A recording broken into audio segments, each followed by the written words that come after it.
Gabi na nung dumating ang magkapatid na Anita at Nitoy sa bahay na kanilang lola sa Guimaras. Galing pa sila sa Maynila. Kinailangan nilang lumuwas dahil sa magulong buhay nila sa Maynila.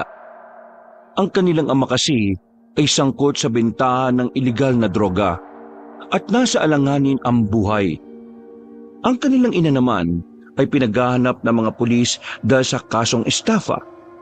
Kaya naman bilang nakatatandang kapatid ay nagdesisyon ng dalaga. Bago pa sila madamay at mapag-initan ng mga nakasakay sa motor, gumawa na siya ng paraan para makarating sa poder ng kanilang lola Alinda. Diyos ko, buti naman at nakarating na kayo. Kanina pa ako nag-aalala na baka nagkandaligaw-ligaw na kayo. Halika kayo, pumasok kayo dito sa loob. Pagkababa ng mga gamit, Ikwento mo nga sa akin, Anita, kung ano nangyari sa papa at mama mo. Hindi kasi kumpleto ang kwento mo sa text eh. Si papa sa droga, si mama naman may itinakbong pera ng ibang tao. Ay Diyos ko naman, ano ba nangyari dyan sa mga magulang mong yan? Eto si Tanoy, hindi na talaga nagbago ang buhay. Nakalaya na noon, bumalik na naman pala sa ganyang gawain. Lola, ayos na ba talaga na dito na muna kami titira? Abay, bakit naman hindi? Mga apo ko kayo. Buti pa nga kayo, kilala pa ako eh, yung iba kong apo. Nagkatrabaho lang eh, hindi na nakaalala. Maraming salamat po, Lola. Wala na kasi talaga kaming matatakbuhan eh. Kayo na lang po ang alam naming malalapitan. Ay nako, wala naman yon. Ka namang ibang tao. Nung bata ka nga eh, ako nag-aalaga sa iyo eh. Huwag po kayong mag-alala, Lola. Habang naririto ako, magtatrabaho ako para unti-unti ko pong mabayaran yung pamasahe na inutang ko po sa inyo. Ay hindi na kailangan. Ang gusto ko, ipagpatuloy mo ang pag-aaral mo habang narito kayo. Hindi na po kasi ako mag-aaral, Lola. At kita man hindi. Eh matalinong bata ka. Sobrang mahal na kasi ang mga kurso ngayon. Parang mas maganda magtrabaho na lang ako para kahit papaano masuportan ko si Nitoy. Lalo na ngayon, wala naman na kaming magulang. Hindi ko naman din pwedeng iasa sa inyo lahat kasi alam ko nahihirapan na rin kayo magtrabaho. Kaya ang gusto ko sana eh, makatulong ako sa inyo rito. Eh kung yan ang gusto mo at kung kakayanin mo naman eh, bakit naman hindi? Kayo lang naman ang inaalala ko eh. Maraming salamat po talaga, Lola. Babawi po ako sa inyo. Ay, saka mo na isipin yan. Nako, 9:00 na pala. Nagsikain na ba kayo? Kumain na kayo habang mainit pa yung naluto kong tinola. Naku, saktong-sakto. Hindi pa po kami nakain. Ay, teka. Ano ba tong kapatid mo? Bakit naman hindi man lang nagsasalita? Marunong na ba magsalita to o hindi? Nahihiya lang po yan sa inyo. Kasi ngayon lang po kayo nagkita eh. Hay, Nitoy. Huwag kang mahiya sa akin ha. Lola mo ko. Parang magulang mo na rin ako. Hello po, Lola. Nitoy po ang pangalan ko. Ayan. Marunong ka naman pala magsalita eh. Akala ko naman eh, hindi nakakapagsalita ang batang ito. natawa na lamang ang matandang si Alinda. Maya-maya lamang ay kumain na rin sila. Sabay-sabay sila sa hapagkainan. Kahit na papaano, naibsa ng kalungkutan ni Anita. Ngayong nasa poder na sila ng kanilang lola, pakiramdam ni Alinda ay may panibagong buhay silang bubuksan. Mabilis na lumipas sa mga araw. 1 linggo na kagad sila roon. Kahit na laking Maynila, kahit na papaano ay unti-unti na rin silang nasasanay sa paligid. Kung minsan ay may kinakausap na rin silang mga kalugar nila.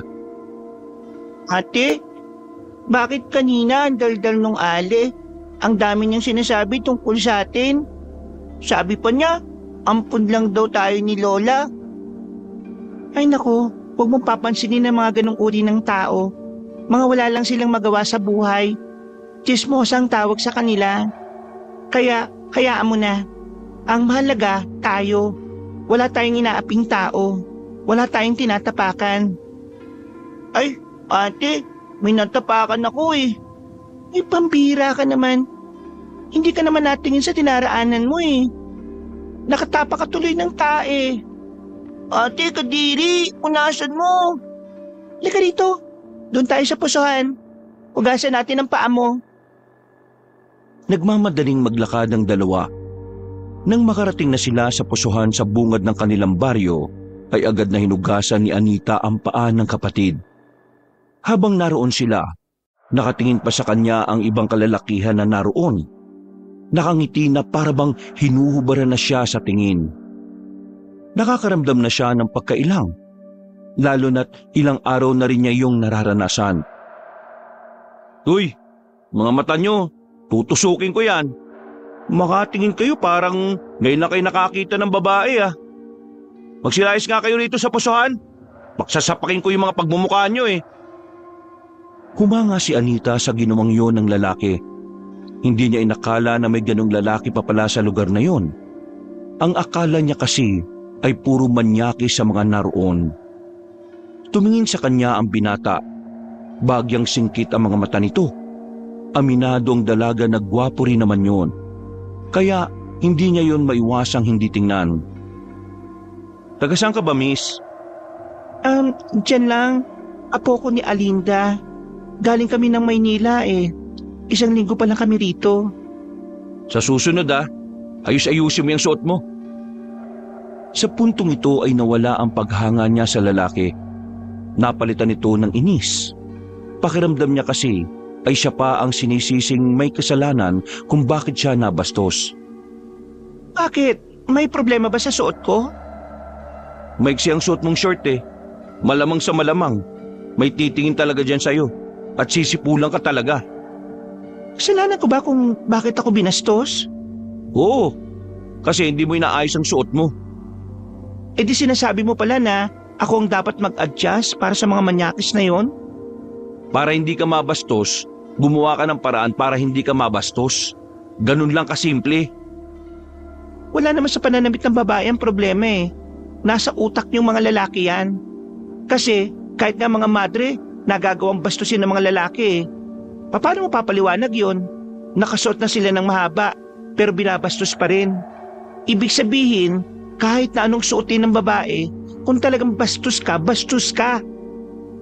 Hindi mga babae ang dapat mag-adjust sa pagiging manyakis sa mga kalalakihan. Dapat kayong mga lalaki ang simulang ayusin ng mga ugali nyo. Kasi kami mga babae ay hindi magdadamit para sa pantasya nyo mga lalaki. Nagsusot kami ng mga gusto namin dahil doon kami mas nagiging komportable sa sarili namin. Ate, galit ka na ba? Hindi ako galit nito eh. Hugasan mo na yung paa mo na puro tae. Oo, kalma. Di naman ako nakikipag-away eh. Yung pag-iisip mo kasi baluktot. Parang gusto mo pa yatang ibalot ko ang buong katawan ko para lang wala sila makitang balat ko. Yung ba gusto mo? Sabihin mo lang para sa susunod na lalabas ako. Hindi na magkasala mga lalaki sa kakatingin sa akin. Oo, teka. Bakit ka naman sumisigaw? Pinagtitingin na tayo ng mga tao rito. Huwag mo ako sigawan. Hindi mo ako kilala. Mas lalong hindi mo ako kilala. Kung alam ko lang na bulok ang mindset mo, sana hindi mo na lang ako pinagtanggol kanina eh. Ganyan pa talaga sinabi mo sa halip na magpasalamat? Ay nako, mga taga Maynila nga naman oh. Wow! Edi salamat. Sobrang salamat ah. Salamat at pinagtanggol mo ko.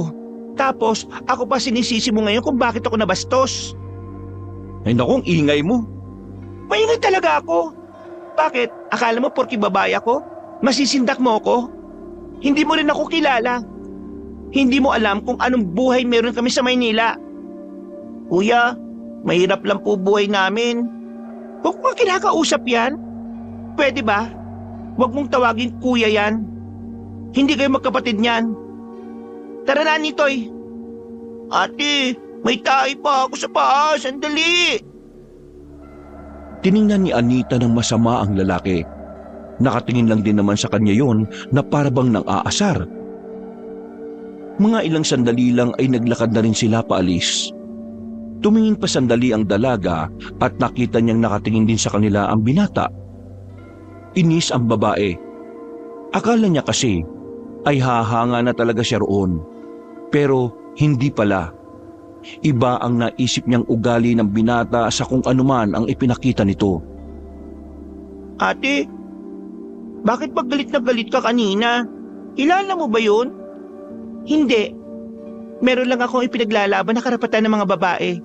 Kaya ikaw, kapag malaki ka na ha, palagi mong isipin na hindi kasalanan ng babae kung may mga manyakis na lalaki, ha? Opo, ate. Mabuti naman at nakikinig ka sa akin. Pero ate, mukha naman siyang mabait eh. Bakit mo siya sinigawan? Naku, huwag na natin pag-usapan yan. Ang mabuti pa, bilisan mo maglakad kasi may tira-tirang tae pa dyan sa tsinelas mo. Pambira kang bata ka, oh. Nang makarating na sila sa bahay nila, ay dali-daling nagtungo ang batang si Nitoy sa banyo. Naabutan naman nila ang kanilang lola na may kinukuha sa silong ng bahay. Nilapitan naman ito agad ni Anita. La, anong hinuhugot niyo dyan? Kinukuha ko lang yung mga tuyong kawayan dito sa ilalim. Para bukas ng umaga magsasalang na lang ako. Ako na po magsisibak. Marunong ka ba? Opo, naturuan naman ako ni Mama. Sa Maynila kasi, kapag wala na kaming gasol, nagkakahoy na lang kami. Ang dami mo talagang kayang gawin, Apo. Kumusta naman ang lakad nyo kanina ng kapatid mo? Nakapag-enroll na po si Nitoy. Kami pa lang po ang naka-enroll. Sobrang aga. 2 buwan pa pala bago ang pasukan.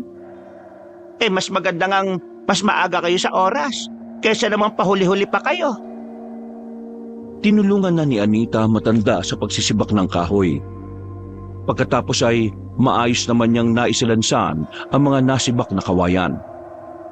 Pagsapit naman ng kinahapunan, naglaban naman ang babae. Ang dami niyang pinagkakaabalahan kahit nasa bahay lamang siya. Ayaw na kasi niyang pakilusin pa ang lola nila, lalo na kung katatapos lang nitong magtrabaho. Dala ang 2 balde.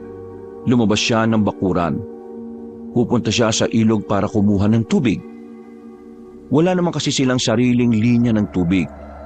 Hindi rin naman sila nakapag-igib basta-basta sa kapitbahay dahil may oras lamang ang pag-iigib. Kaya kahit kailangan maglakad ng ilang minuto para makarating ng ilog, nagtiyaga na lamang ang dalaga.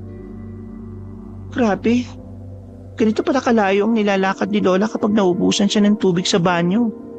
Mabuti na lang nandito na kami. Para kahit papaano matulungan ko naman siya pagdating sa ganitong bagay. Nang marating na niya ang ilog, napagilid siya nang makitang may mga kalalakihan doon. Mga nakatambay sa batuhan. Napansin din niyang may mga daladalang yantok ang mga yon. Winasiwa sa ere at parang nag-iinsayo. Ano tong mga to? Mahawak ng espada? May ganun ba? Nang tingnan niya pa ng maigi ang mga yon, nakita niya roon ang isang pamilyar na mukha. Nag-init na naman ang ulo niya. Naroon kasi ang lalaking nakasagutan niya. Kahit na malayo, nabubwisit pa rin siya sa mukha nito. Bakit pa ako nagtatago? Kukuha lang naman ako ng tubig doon. Pakialam ko ba sa kanila? Nagmamadaling naglakad si Anita. Nang malapit na siya sa tubigan, biglang tumigil ang kalalakihan at tumingin sa kanya. Napatigil din siya. Lumapit naman sa kanya ang lalaking kinaiinisan niya. Oh, ikaw yung nakausap kong babae kanina no? Anong ginagawa mo rito? May dala akong 2 balde. May tubig sa gilid. Baka siguro kukuha ako ng bato. Sa madaling sabi, mag-iigib ako ng bato. Nagtawanan ng mga kalalakihan. Pero tumigil agad ang mga yon nang tumingin ng masama ang binata. Kayo, anong ginagawa niyo rito? Nag-iinsayo kami para sa mga aswang. Kaya huwag kang magulo. Umalis ka rito. Mga aswang? Wow!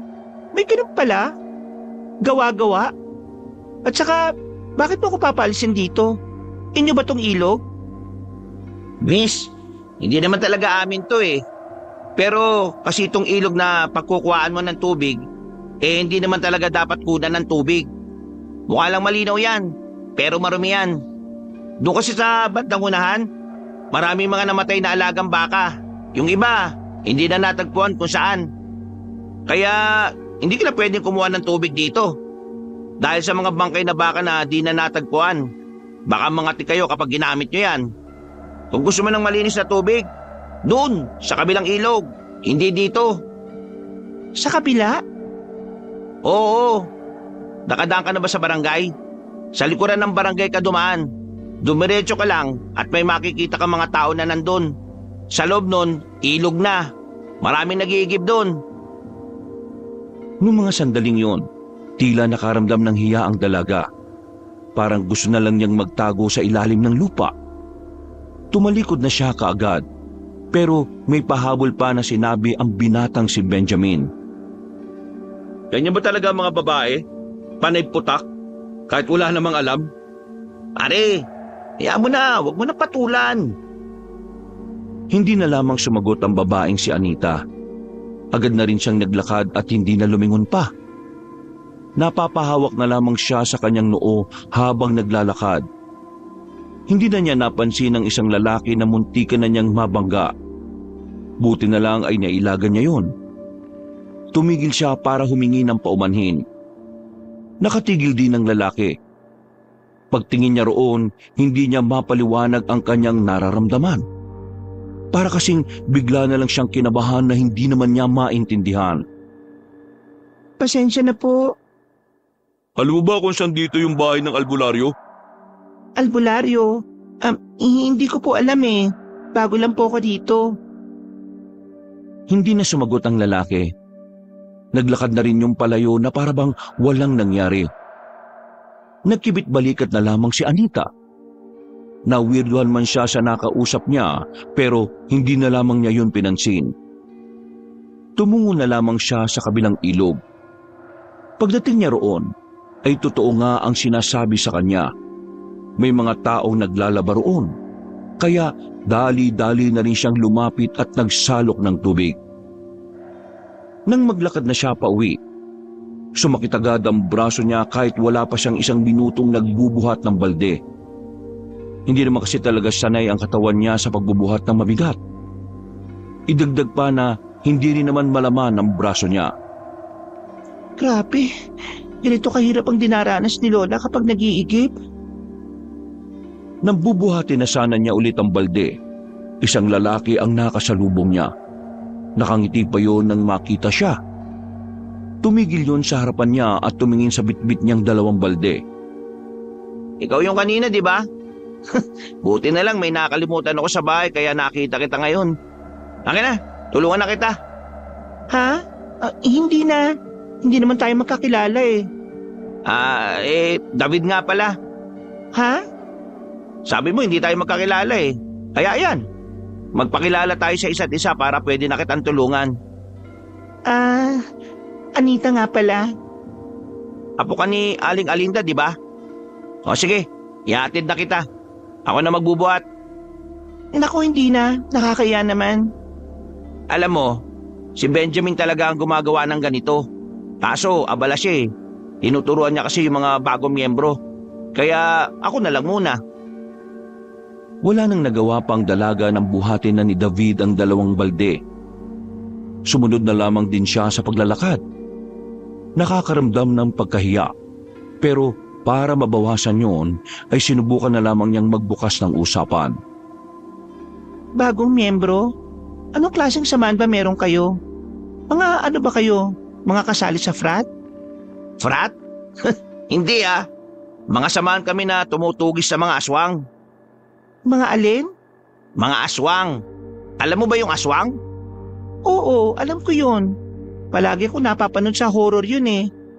Pero totoo ba yung mga aswang na yun?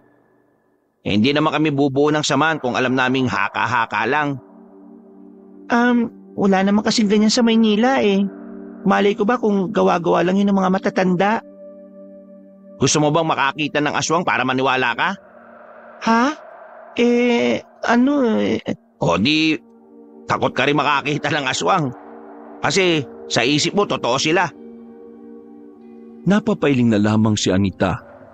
Hindi na niya pinatulan pa ang usapan na yon dahil hindi na rin naman niya alam ang sasabihin.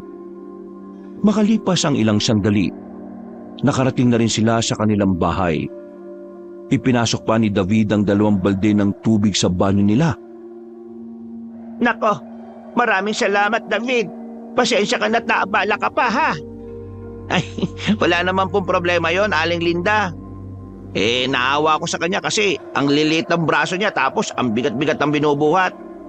Nako, salamat talaga. Hayaan mo sa susunod, patatambayin ko kayo rito kapag nakagawa na ako ng tablay at puto. Yun! Pero alis po muna ako. May ensayo pa po kami. Anita, mauna na ako ha. Ngumiti na lamang ang babae. Kumuway pa si David ng makalayo na ito. Pagpasok naman nila sa bahay, hindi na naiwasan ni Anita na magtanong sa kanyang lola. Lola, kilala mo ba yung Benjamin? Oo, si Benjamin. Siya kasi ang nagkukusang magbuhat ng mga tubig ko minsan. Dinadala niya talaga rito. Ay bakit? Nakausap na ba kayong dalawa? Nako, tingin ko magkakasundo kayo ng batang yon. Nakita ko po kasi siya sa ilog. Nagpa-practice lang yan, Tok. Tanong ko lang, totoo bang para sa mga aswang yung ginagawa nila? Ay oo, kilala ang sama nila rito sa amin bilang tagapuksa ng mga aswang. Marami sa mga miyembro nila, kapwa nila kabataan. So, totoo ang mga aswang? Oo naman, totoo sila. Sino ba nagsabing hindi? Ewan ko. Nagtanong lang naman ako sa inyo kasi curious po ako. Narinig ko rin po kasing sinabi ni David kanina. Akala ko nagbibiro lang siya. Ay, totoo nga yun. Kaya kayo magkapatid, wag na wag kayong aalis ng bahay paggabi ha. Lalo na kapag wala naman kayong kasamang lalaki na magtatanggol sa inyo. Mabuti sana kung kasama nyo si David o kaya si Benjamin. Si David pwede pa. Yung Benjamin? Ewan ko na lang. Bakit? Nakapag-usap na ba kayo ni Benjamin? Hindi pala. Nabanggit ko lang naman. Mabait na binata si Benjamin. Sigurado magkakasundo kayong dalawa. Napapailing na lamang si Anita. Iniisip pa lang kasi niyang magkaibigan sila ng lalaking nakasagutan niya ay parang hindi na niya kaya. Iritang-irita pa naman siya sa mga ganong klase ng lalaki. Mabilis na lumipas sa mga araw. Dumating na rin ang araw ng pasukan ng mga bata. Kagaya ng ipinangako ng dalaga, habang wala pa siyang matinong trabaho ay ihahatid sundo niya si Nitoy sa eskwelahan. Wala namang problema doon ng kanyang lola. Gusto rin naman ni Aling Linda yon dahil naninibago pa si Nitoy sa lugar. Isa pa, kailangan din ni Nitoy ng makakasama dahil wala naman tricycle na masasakyan doon. Nilalakad lang kasi ang eskwelahan mula sa kanila. Kaya medyo malayo yon. Nitoy, bilisan mo kumilos. Magliliwanag na Malayo-layo pang lalakarin natin. Diyos ko ka talagang bata ka. Nakatulala ka pa. Ako na nga magsusuot ng medyas mo sa'yo. Ate, antok pa po ko Hoy Nitoy, hindi ka pwedeng tatamad-tamad no? Diba sabi mo paglaki mo bibili ka ng maraming sasakyan? Hindi mo magagawa yon kung ngayon pa lang hindi ka na nagsisipag. Bakit sabi ng mama ng classmate ko, okay lang walang diploma basta may diskarte? Alam mo, may mga taong kahit na anong gawing diskarte sa buhay, nahihirapan pa rin makabangon. Sila yung mga taong hindi napagkaitan sa maraming bagay. Parang ganun din tayo, kasi maraming wala sa atin Kaya sa mga kagaya natin, hindi lang dapat diskarte meron tayo. Dapat meron tayong kasangkapan para makalaban sa buhay. Yung diploma, edukasyon at kaalaman, yun ang pinakamabisang sandata para lumaban sa hamon ng buhay natin. Diskarte? Tama naman na dapat meron ka nito. Pero kung diskarte lang ang meron ka at wala kang kaalaman sa mga bagay na dapat natutunan mo bilang tao, mas mabagal ang pag-usad mo. Pero kung may pinag-aralan ka may tinapos ka. Mas maraming pinto ang nakabukas para sa'yo. Mas maraming opportunity. Kung puro lang diskarte ang meron ka, mabibilang mo lang sa daliri ang mga oportunidad na naghihintay. Kung minsan pa nga, wala. At para magkaroon, kailangan mo pang makipag-agawan sa iba. Pero kung may tinapos ka at may diploma ka, oportunidad na ang lalapit sa'yo. Lalo na kapag ginalingan mo sa pag-aaral. Ang dami mong sinabi, ate. Hindi ko na maintindihan. Maintindihan mo rin balang araw. Ay, nako. Hindi pa naman niya maintindihan. Dapat hindi ko na lang sinabi. Ang haba-haba. Tama ang ate mo, Nitoy. Hola, akala ko ba alas 6 ka pagigising? Alas 5 pa lang ah. Ay sa buhay, ang mga may kaalaman ang palaging nakakalamang sa kahit na anong aspeto. Ang mga madiskarte, nautakan pa rin ng matatalino. Ang diskarte walang silbi kung palaging kaagapay lang nito'y damdamin mo bilang mahirap. Kagaya na lamang ng nangyayari sa bansa natin ngayon. Lahat ng matatalinong politiko, sila pa ang nanlalamang sa mga kababayan nila. Alam mo kung paano nila nagagawa yon? Ha, Nitoy? Dumidiskarte sila gamit ang mga napag-aralan nila at tinahaluan nila yon ng kasamaan na nagre-resulta ng kasakiman. Kaya ikaw ha, kung sakali mang magtatagumpay ka balang araw, gamitin mo ang mga nalalaman mo sa kabutihan. Mas iniaangat ng Diyos sa mga taong mabubuti, nagpapakumbaba. Lola naman, mas mahirap intindihin yung sinabi nyo. Masyado pa siyang bata la. Eh di lang naman yon para kay Nitoy eh. Para rin sa'yo yon, Anita. Kapag nagkaroon ka ng pagkakataon, mag-aral ka. Ayokong dumating ang araw na maloko ka ng mga taong may mas nalalaman kaysa sa'yo. Tumungo na lamang si Anita. Batid niyang may punto ang kanyang lola. Sadyang hindi niya lang talaga maisip na isingit ang pag-aaral sa sitwasyon niya. Nasa punto na rin kasi siya ng kanyang buhay na mas uunahin na niya ang kapatid kaysa sa sariling pangarap. Maya-maya lang ay umalis na rin ang magkapatid. Madilim-dilim pa ang paligid. Ganito palagi ang oras ng kanilang alis para hindi sila malate. Marami pa rin kasi silang mga daraanan. May mga nakakasabay naman sila sa kanilang paglalakad kaya kahit na papaano, hindi naman sila nababahala sa daan. Pero sa mga sandaling ito, nagtataka sila kung bakit wala man lang silang nakikitang ibang naglalakad. Ate, bakit wala tayong kasabay? May pasok ba talaga o wala? May pasok. Wala namang balita sa radyo na wala eh. Ikaw talaga? Pinapanalangin mo talaga mawala ng pasok ka, no? Nagtatanong lang naman ako, ate. Nagtataka po kasi ako bakit walang naglalakad na iba eh. Eh baka kasi masyado tayong maaga. Diba kasi minsan, pasikat na ang araw kapag naglalakad tayo rito? Bakit ba kasi ate sobrang aga natin palagi? Ay naku, mas maganda na maaga ka kaysa late ka. Habang naglalakad silang dalawa, meron silang napansin na isang lalaki na nakatayo sa gilid ng daan sa ilalim ng poste ng ilaw. Nakaramdam ng pagkabahala ang dalaga. Hinawakan na niya kagad si Nitoy. Nang makalapit sila, pasimple niyang tiningnan ng lalaki. Namukhaan niya ito. Sa pagkakatanda niya, ito ang lalaking nagtanong sa kanya tungkol sa hinahanap na albularyo. Nagtama ang kanilang paningin, pero agad din naman niyang itinuon ng tingin sa ibang direksyon. Ate, kilala mo ba yun? Bakit ko naman makikilala yun eh? Hindi naman ako kumakausap sa ibang lalaki, maliban na lang kay David. Eh nakatingin kasi sa'yo, ate. May gusto yata siya sa'yo. Ate, maganda ka ba talaga? Bakit maraming tumitingin sa'yo? Ay naku, tumigil ka na nga. Iyan ka na naman eh. Ituon mo na lang ang atensyon mo sa paglalakad. Baka mamaya may mumu rito. Nakaramdam ng takot ang batang lalaki nang sabihin niyo ni Anita. Nanahimik na ito at tumigpit ang pagkakahawak sa kamay ng dalaga. Makalipas ang kalahating oras, narating na rin nila ang paaralan. Kakaunti pa lang ang mga estudyanteng naroon. Pero iniwanan na niya ang kapatid sa loob. O ano, uwi na ako. extra pa ako sa palengke para may baon ka na ng pang isang linggo. Huwag kang gagawa ng kalokohan ha. At huwag kang aalis sa school mamaya dahil susunduin kita. Opo ate. Naglakad na rin papasok ang bata. Bumuntong hininga naman si Anita.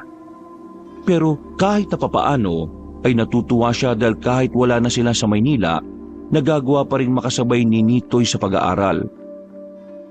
Sinimulan na ulit niyang maglakad. Sa hindi inaasahang pagkakataon, nakasabay niya si David at Benjamin. Meron kasing hinatid ang dalawang binata. Hindi na nga sana niya kakausapin ang mga yon, kaso masyado makulit si David sa kanya. Uy! Maganda umaga, Anita! Sabay na tayo maglakad ha.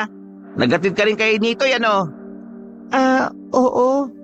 Kami naman, naghatid sa kapatid ko at sa pamangkin nitong si Benjamin. Ganun ba? Anita, gusto mo bang sumama sa Sabado? Meron kasi kaming libreng seminar. Ititipo namin yung mga residente. Magbibigay kami ng kaalaman tungkol sa mga aswang. Para naman, aware sila kung ano ang mga nilalang na yon.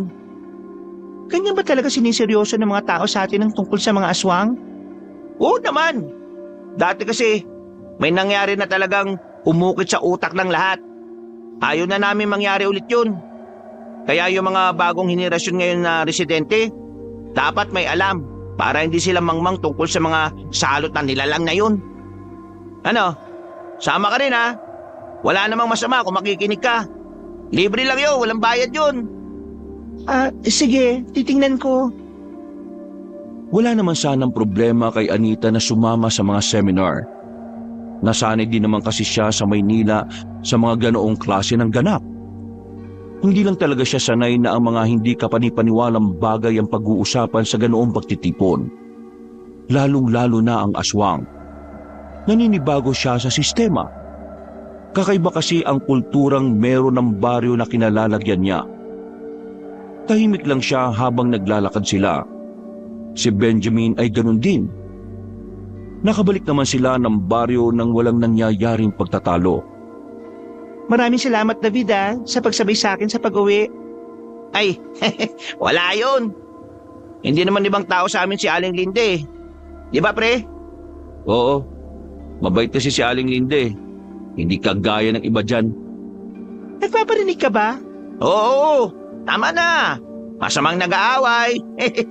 Tara na pre. O paano? Una na kami Anita. Napapailing na lamang ang babae. Sa mga sumunod na araw, naging maayos naman ang takbo ng kanilang buhay. Kahit na papaano ay kumikita naman si Anita sa pagtitinda sa palengke. Umi-extra siya sa kakilala ng kanyang Lola Linda. Kahit na medyo abala sa pagtitinda, ay hindi naman niya napapabayaan ng kanyang kapatid. Kahit na nakakapagod, hatid sundo pa rin niya ang bata.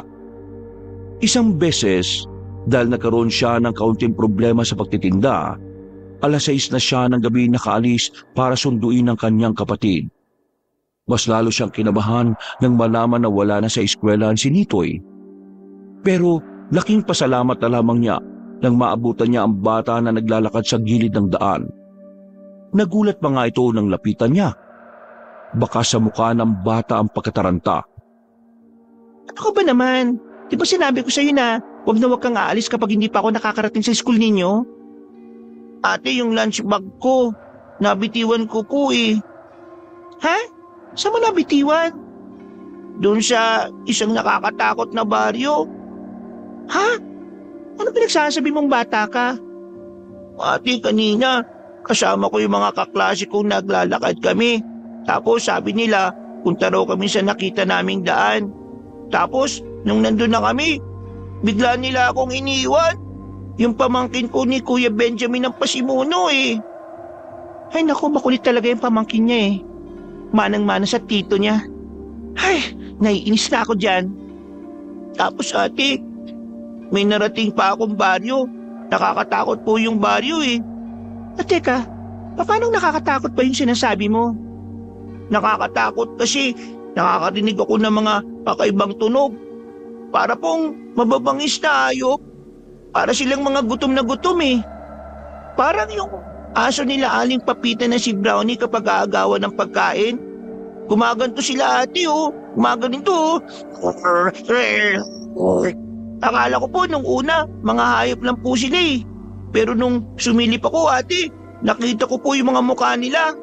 Bakit po ibang mukha nila ate? Hindi po sila basta pangit lang po eh. Parang monster po sila ate. Basta, huwag mo na nang isipin yan. Kasi, baka ano lang naman sila, baka Halloween party nila, naka-costume lang. Pero ate, wala pa naman pong araw ng patay eh. Malay mo, advance sila dito. Ate, nakakatakot po talaga sila. Nasa mo ba naiwan yung lunchbox mo? Hindi natin pwedeng pabayaan na lang yon. Bigay sa'yo ng lola mo yon. Pinaghirapan niyang pagbili nun. Ituturo ko ba sa'yo ate kung saan? Malimang, alam nga namang hulaan ko. Nakakatakot kasi bumalik to ate. Kailangan natin balikan kasi kapag nalaman ni lola na nawala mo yon, baka mamaya malungkot yon. Baka mamaya isipin niya, hindi mo yun pinahahalagahan. Halika, ituro mo sa akin. Hindi tayo uuwi kung wala yun. Pero ate, nakakatakot nga po talaga. Akong bahala. Kasama mong ate kaya hindi ka dapat matakot. Kahit na natatakot ang batang si Nitoy, wala siyang magawa kundi balikan ang lugar na natuklasan ito. Nasa 5 minutong lakaran lang. Natanaw na nila ang isang daan. Unang tingin pa lang ni Anita, masasabi na niyang walang gaanong dumadaan doon. Kung hindi kasi dahil sa mga barrier sa gilid, hindi niya malalaman na daanan pala yun dahil sa mga halaman na gumagapang na sa lapag. Diyan ate, diyan po sa daanan na yan. Pumasok po kami diyan. Tapos, konting lakad lang, may nakita na po akong lugar. Maraming kabayan po. Banda doon po sa mga halamanan, doon ko po nabitawan po yung lunchbox ko. Sige, tara. Pwede po ate, dito na lang ako. Anong dito ka na lang? Delikado ko mag-isa ka rito. Hindi kita iiwan. Tara. Kumamot na lamang sa ulo ang batang si Nitoy. Wala na itong nagawa ng tumbukin na nila ang daan. Mga ilang sandali lang, nakita na nga nila ang lunchbox ni Nitoy. Pero kasabay nito, nakita rin ni Anita ang sinasabi ng kanyang kapatid. Dito na niya napatunayan na totoong lugar na yon. Wala siyang naririnig na mga angel, pero meron siyang mga nakikitang tao na kakaiba kumpara sa kanila. Dahil medyo maliwanag sa lugar na yon, dulot ng naglalakihang sulo, nakita niya ang kakaibang mukha ng mga naroon. Napatakip siya ng bibig. Kahit siya, hindi rin alam kung ano ang gagawin. Ikinalma niya ang kanyang sarili. Nang makakuha na ng tamang pagkakataon, hinila na niya ang kapatid at dali-dali na silang umalis doon. Tinakpan niya rin ang bibig ni Nitoy para hindi na ito makapagdaldal. Nang makalayo na sila, ay saka lamang niya yun pinagsalita. Sabi ko naman sa inyo ate, totoo yung mga nakita ko. Ate, sa tingin mo, ano kayang klaseng tao sila? Huwag na muna natin pag-usapan yan. Umuwi na lang muna tayo. Nagtindigan na ang balahibo ni Anita noong mga sandaling yon. Hindi niya inakala na siya mismo ang makakatuklas na totoo nga ang sinasabi ni David. Na tunay na nabubuhay ang mga aswang sa probinsya ng Guimaras. Buti na lang nandito na kayo. Akala ko kung ano na nangyari sa inyo eh. Ipapahanap ko na sana kayo kina Benjamin at David. Ano ba? Ginabi na kayo ha? Pasensya na la. Kanina kasi sa palengke, nagkandalito-lito na ako sa benta. Pero naayos ko naman. Kaya nga lang, nagsayang ako ng oras kaya nahuli kong sunduin itong si Nitoy.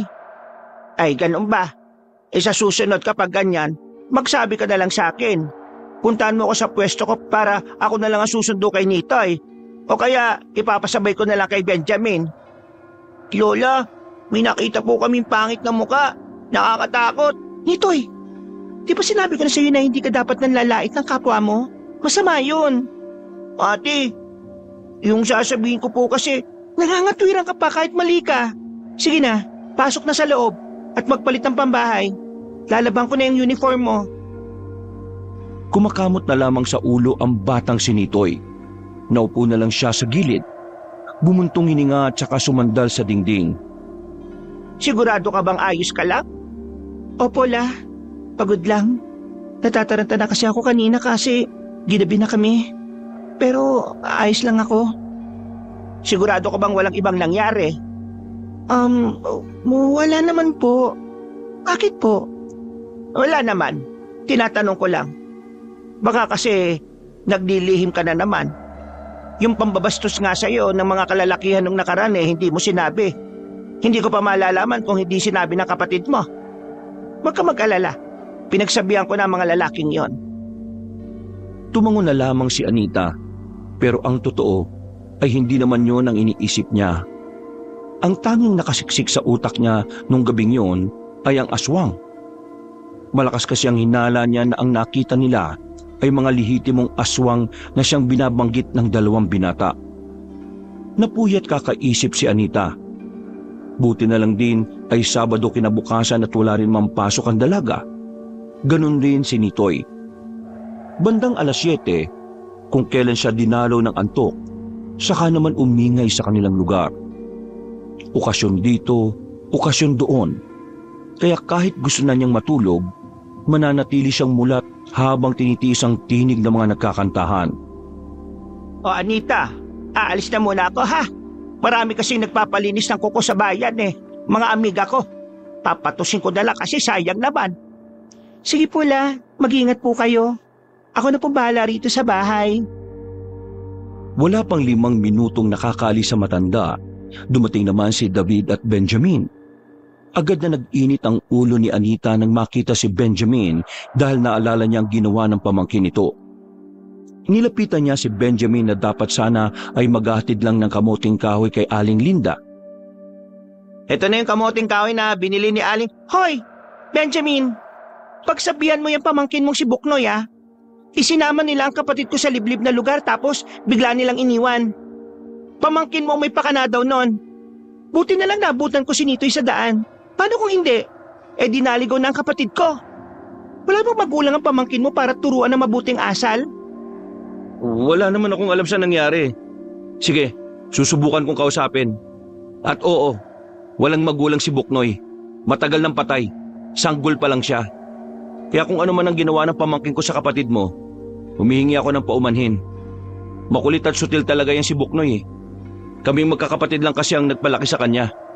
Hindi naman kami magulang kaya wala kaming ideya kung paano magpalaki na maayos. Hindi kaagad nakapagsalita si Anita. Buong akala niya kasi ay makikipagtalo pa si Benjamin sa kanya. Alam niya kasing ma-pride ang lalaki. Pero nung umagang yon, tila nagbago ang ihip ng hangin. Hindi man lang pumalag si Benjamin.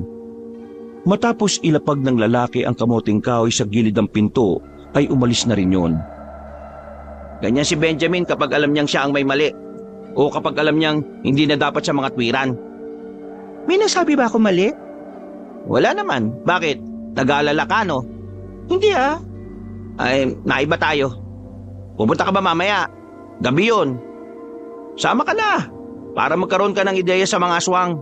Kasi malay mo, anumang araw ngayong buwan bigla na lang may magpakitang aswang. O baka mamaya, biktimahin ka. Kapag may alam ka sa kanila, alam mo na rin ang gagawin mo. Hindi naman sa sinasabi kong magpakita sa'yo pero gusto ko lang ding maging handa ka. Kailan ba huling may nagpakitang aswang dito? Matagal-tagal na rin. Siguro yung uli, hindi pa buo yung grupo namin. Pero ang sabi ni Mang Pepe, baka nagmumuni-muni lang daw ang mga aswang. Nagpaparami. O kaya nagpaplano. Tapos isang araw bibiglayin na lang yung mga tao. O baka palihim na gumagawa ng paraan para sakupin tong baryo natin. Pati na rin ang ibang parte ng Guimaras. Sa hindi malamang dahilan, naramdaman na lamang ni Anita ang pagtindig ng kanyang mga balahibo. Bigla siyang nilamig kahit na mainit naman ang umagang yon. Kapag naalala niya kasi ang itsura ng aswang na nakita niya, lumalakas ang tibok ng kanyang puso. Nararamdaman niya ang takot na nararamdaman ng batang si Nitoy. Mamaya 6:00 ng gabi, asahan kita Nagdadalawang isip ang dalaga kung pupuntahan niya ba ang sinasabi ni David. Kahit kasi naniniwala na siya sa aswang, natatakot siya na baka madamay siya sakaling makita ng mga nilalang na yun ang pagtitipon. Pero sa kabilang banda, kinakain din siya ng kanyang kuryosidad kung ano nga ba ang maaari niyang matutunan tungkol sa mga aswang. Kinagabihan, dumating na ang kanyang lola. Nagpaalam siya rito at pinayagan din naman siya kaagad. Mataas kasi ang tiwala na matanda sa dalawang lalaki, pati na rin sa samahan na kinabibilangan ng mga yon. Magpatid ka na lang sa kanila kapag medyo alanganing oras na kayo natapos, ha? Hindi na lang. Baka saglit lang din naman yon. Nakakaya naman kasi sa kanila kasi baka maabala ko pa. Ang sabihin mo, ate, galit kayo lang. Sige na po, La. Mauna na po ako. Bago siya lumabas ng kanilang bakuran, ay tinapunan niya pa ng masamang tingin ng kanyang bunsong kapatid. Napakamot na lamang sa ulo ang bata. Maya-maya lamang, nakarating na rin ang babae sa ilog kung saan idinaraos ang sinasabing seminar. May mga tent na nakalatag doon. May mga upuan din na mahahaba na yari sa katawan ng nyog. Nice, nice, nice. Sabi ko na nga ba, pupunta ka eh. Curious lang din naman ako kung anong meron sa mga sa mga, alam mo na, aswang-aswang. Marami ka matututunan dito. Pero, uy pare, hindi ka man lang bababati ng magandang gabi kay Anita? Ano naman ang maganda sa gabi? Nasa harapan mo na, hindi mo pa makita? Oops, tama na. Baka mag-away na naman kayo eh. Ay nako, para talaga kayong aso't pusa. Sa ganyan nagkatuluyan ng lolo't lola ko eh. Kaso, 1 buwan pa lang sila eh, na-aksidente na sila sa motor. Gawa-gawa ka ng kwento. Buhay pa si Mang Topper at si Aling Nilda hanggang ngayon. Wala na ako sinabing namatay ah. Sabi ko na-aksidente lang. Tapos, nagkatuluyan pa rin. O tara na, tama na daldal. O Anita, dito ka maupo. Sunod ka sa akin. Inirapan pa ni Anita ang lalaking si Benjamin at saka umupo na rin sa bandang gilid. Nagsimula ang pagsasalita nila David sa harapan. Unang paksa pa lang ay naintrigan agad ang babae. Pero habang tumatagal ay unti-unti na rin siyang nagiging interesado. Dahil dito, pumapasok na sa utak niya ang lahat ng sinasabi ng mga binata. Isa sa mga natutunan niya sa mga aswang na talagang nagdulot ng kaba sa kanya ay ang kakayahan ng mga aswang na mag-anyong normal na tao. Nagiging tamang hinala na tuloy siya. Iniisip niya na sa dami ng tao na nakakahalubilo niya, maaaring isa na roon ay aswang. Makalipas ang 2 oras, natapos na rin ang pagtitipon. Masaya si Anita sa mga nalaman niya. Pero may halo pa rin itong pangamba dahil na rin alam niyang totoo talaga ang mga nilalang na yon. Palis na siya nang lapitan siya ni Benjamin. Hindi na sana niya papansinin yun pero meron itong iniabot sa kanya. Ano yan? Pulseras. Binibigay namin ito sa mga dumadalo sa mga ganitong pagtitipon namin. Sila meron na.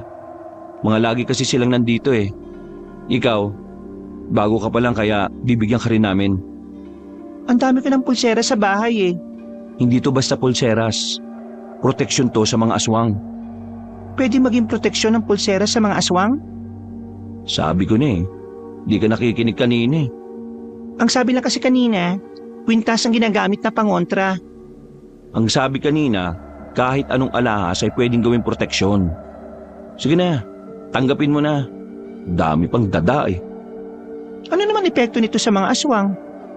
Kahit malapitan kanila, hindi kanila mahahawakan. Kapag nahawakan kanila ng suot mo yan, makakaramdam sila ng matinding sakit ng ulo. Hindi nga. Ay naku, bahala ka na nga sa buhay mo. Suotin mo kung gusto mo. Pero mas maganda na wag mo na lang gamitin. Para kapag inatake ka balang araw, saka mo lang malalaman kung ano yung halaga niyan. Napangisi na lamang si Benjamin at naglakad na rin ito palayo. Hindi na lang din yun inintindi pa ng dalaga. Dali-dali na rin siyang umuwi. Isinuot na lang din niya ang pulseras. Katwiran niya, wala namang mawawala kung maniniwala siyang gumagana ngayon kontra sa mga aswang. 5 araw pa ang dumaan. Wala naman nangyaring kakaiba. Payapa pa rin ang buhay ni Anita. walang aswang na nagpaparamdam. Sa isip-isip niya noon, baka masyado lang siyang nag-iisip. Nakakatulog na rin siya na maayos. Hindi na rin siya nababahala sa tuwing maglalakad silang dalawang magkapatid ng alas 5 ng umaga. Anita, apo, may gagawin ka ba ngayong hapon na ito? Wala naman po la. Umuwi na nga ako kagad kasi ang tumal ng benta sa palengke. Kung ganun pala, pwedeng ikaw na lang muna ang kumuha ng utang ni Milagros. Masakit kasi ang paa ko ngayon eh. Ipapahinga ko na muna. Milagros? Yung pinuntahan natin nung nakaraan sa kabilang baryo? Oo, siya nga. Kilala ka rin naman nun. Sabihin mo lang, ikaw ang tatanggap. Ang sabi sa akin kaninang umaga ngayong hapon daw siya magbabayad. Sayang din yon. Sige po, wala namang problema la. Pwedeng umalis na rin ako ngayon para hindi ako gabihin. Ate, sama! Maniningil lang ako ng pautang ni Lola. Huwag ka nang sumama. Magbasa ka na lang dyan ng libro mo. Sige na ate, sama na ako. Wala akong magawa eh. Sige na po. Hindi rin naman ako makapaglaro kasi wala po akong kalaro dito. Sama na ako ate para makalabas din naman ako. Ay nako, bawal ang bata doon. Isa pa, maglalakad tayo ng pagkahaba-haba. Lola, sama ako la. Sige na la, sabihin mo kay ate sama ako. Ay naka, sige na. Isama mo na ang isang ito. Kawawa naman eh. Nabuburyo din kasi dito sa bahay natin yan. Oh, sabi ni Lola ate sama daw ako La, baka magturo lang yan dun eh. Mabawasan pa yung perang masisingil ko. Ay Nitay, isasama ka ng ate mo pero huwag kang magpapabili ng kung ano-ano ha. Wala tayong pera. Yung pera masisingil panggastos natin dito sa bahay. Opo la, hindi po ako magpapabili ng kahit na ano. Ayan, sama mo na yan. Bumuntong hininga na lamang si Anita, pero wala na rin siyang nagawa kundi isama ang kapatid.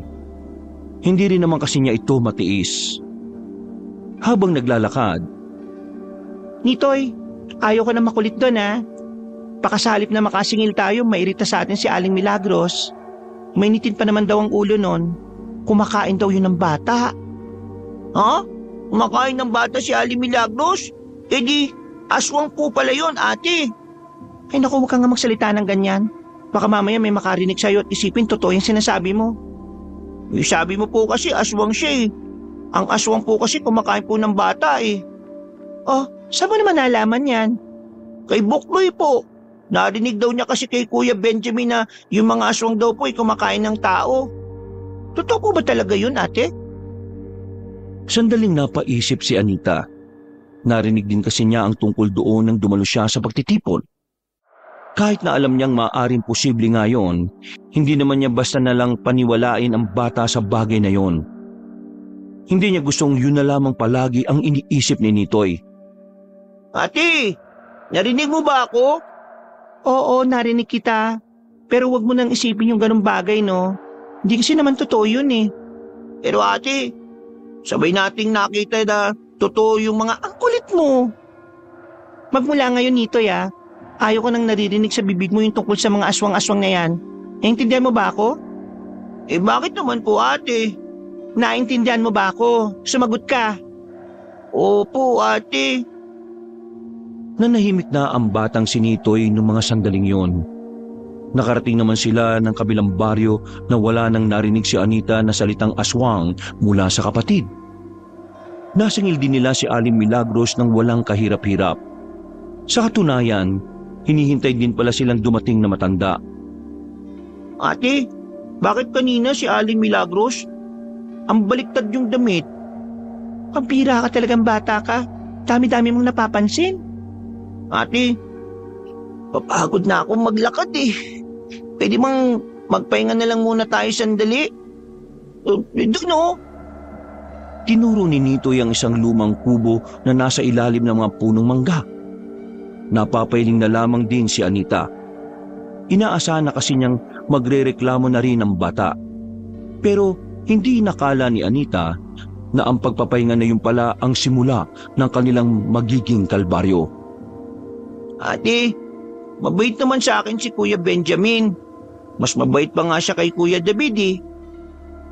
Masyado ka pang bata, Nitoy. Hindi ka pa marunong kumilatis ng tao.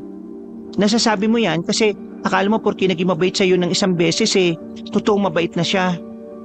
Kahit sino, kayang-kayang magpanggap. Bakit naman po siya magpapanggap na mabait sa akin? Sino po ba ako sa kanya? Aba, ewan ko sa kanya. Bakit hindi mo siya tanungin? Sige ate, kapag nakita ko siya, tatanungin ko po siya. Ay, Diyos ko. Kapatid nga kita. Ate, tingnan mo yun oh. Tingnan mo ate, may mga nakaitim po. Tinuro ni Nitoy ang grupo ng mga tao na hindi naman kalayuan sa kanila.